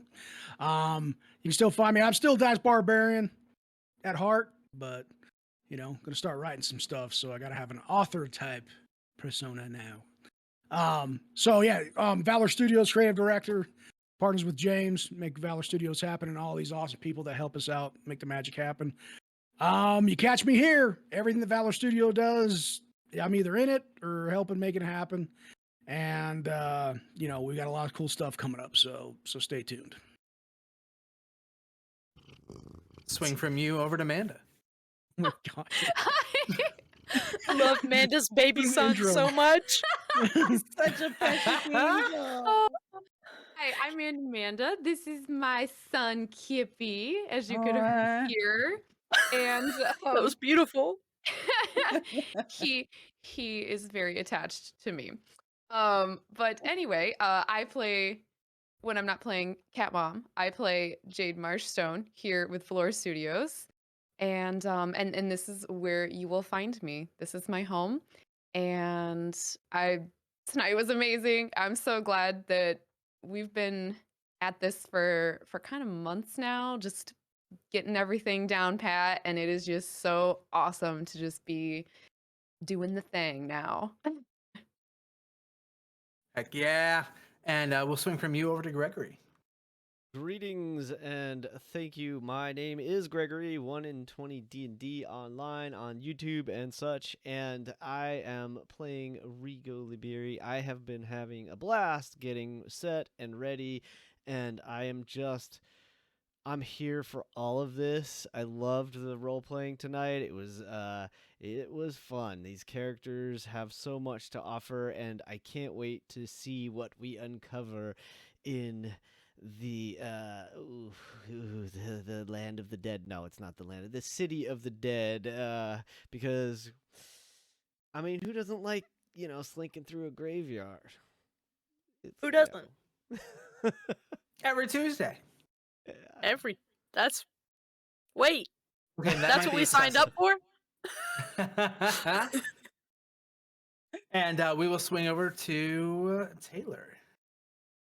Hello and welcome to Taylor. That's me.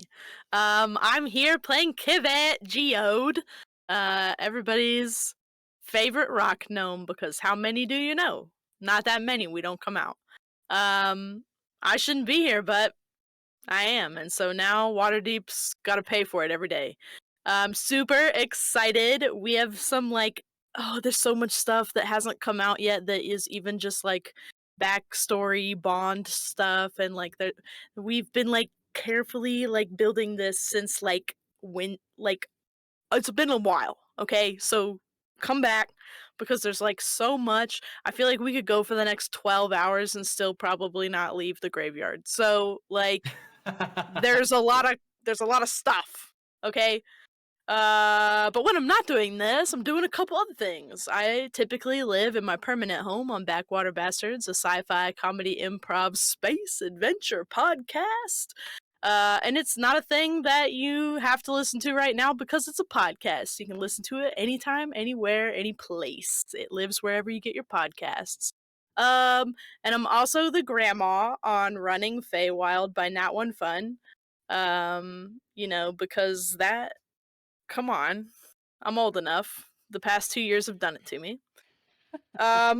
It's been a hell of a ride, right? If you're not a grandma now, when are you gonna be?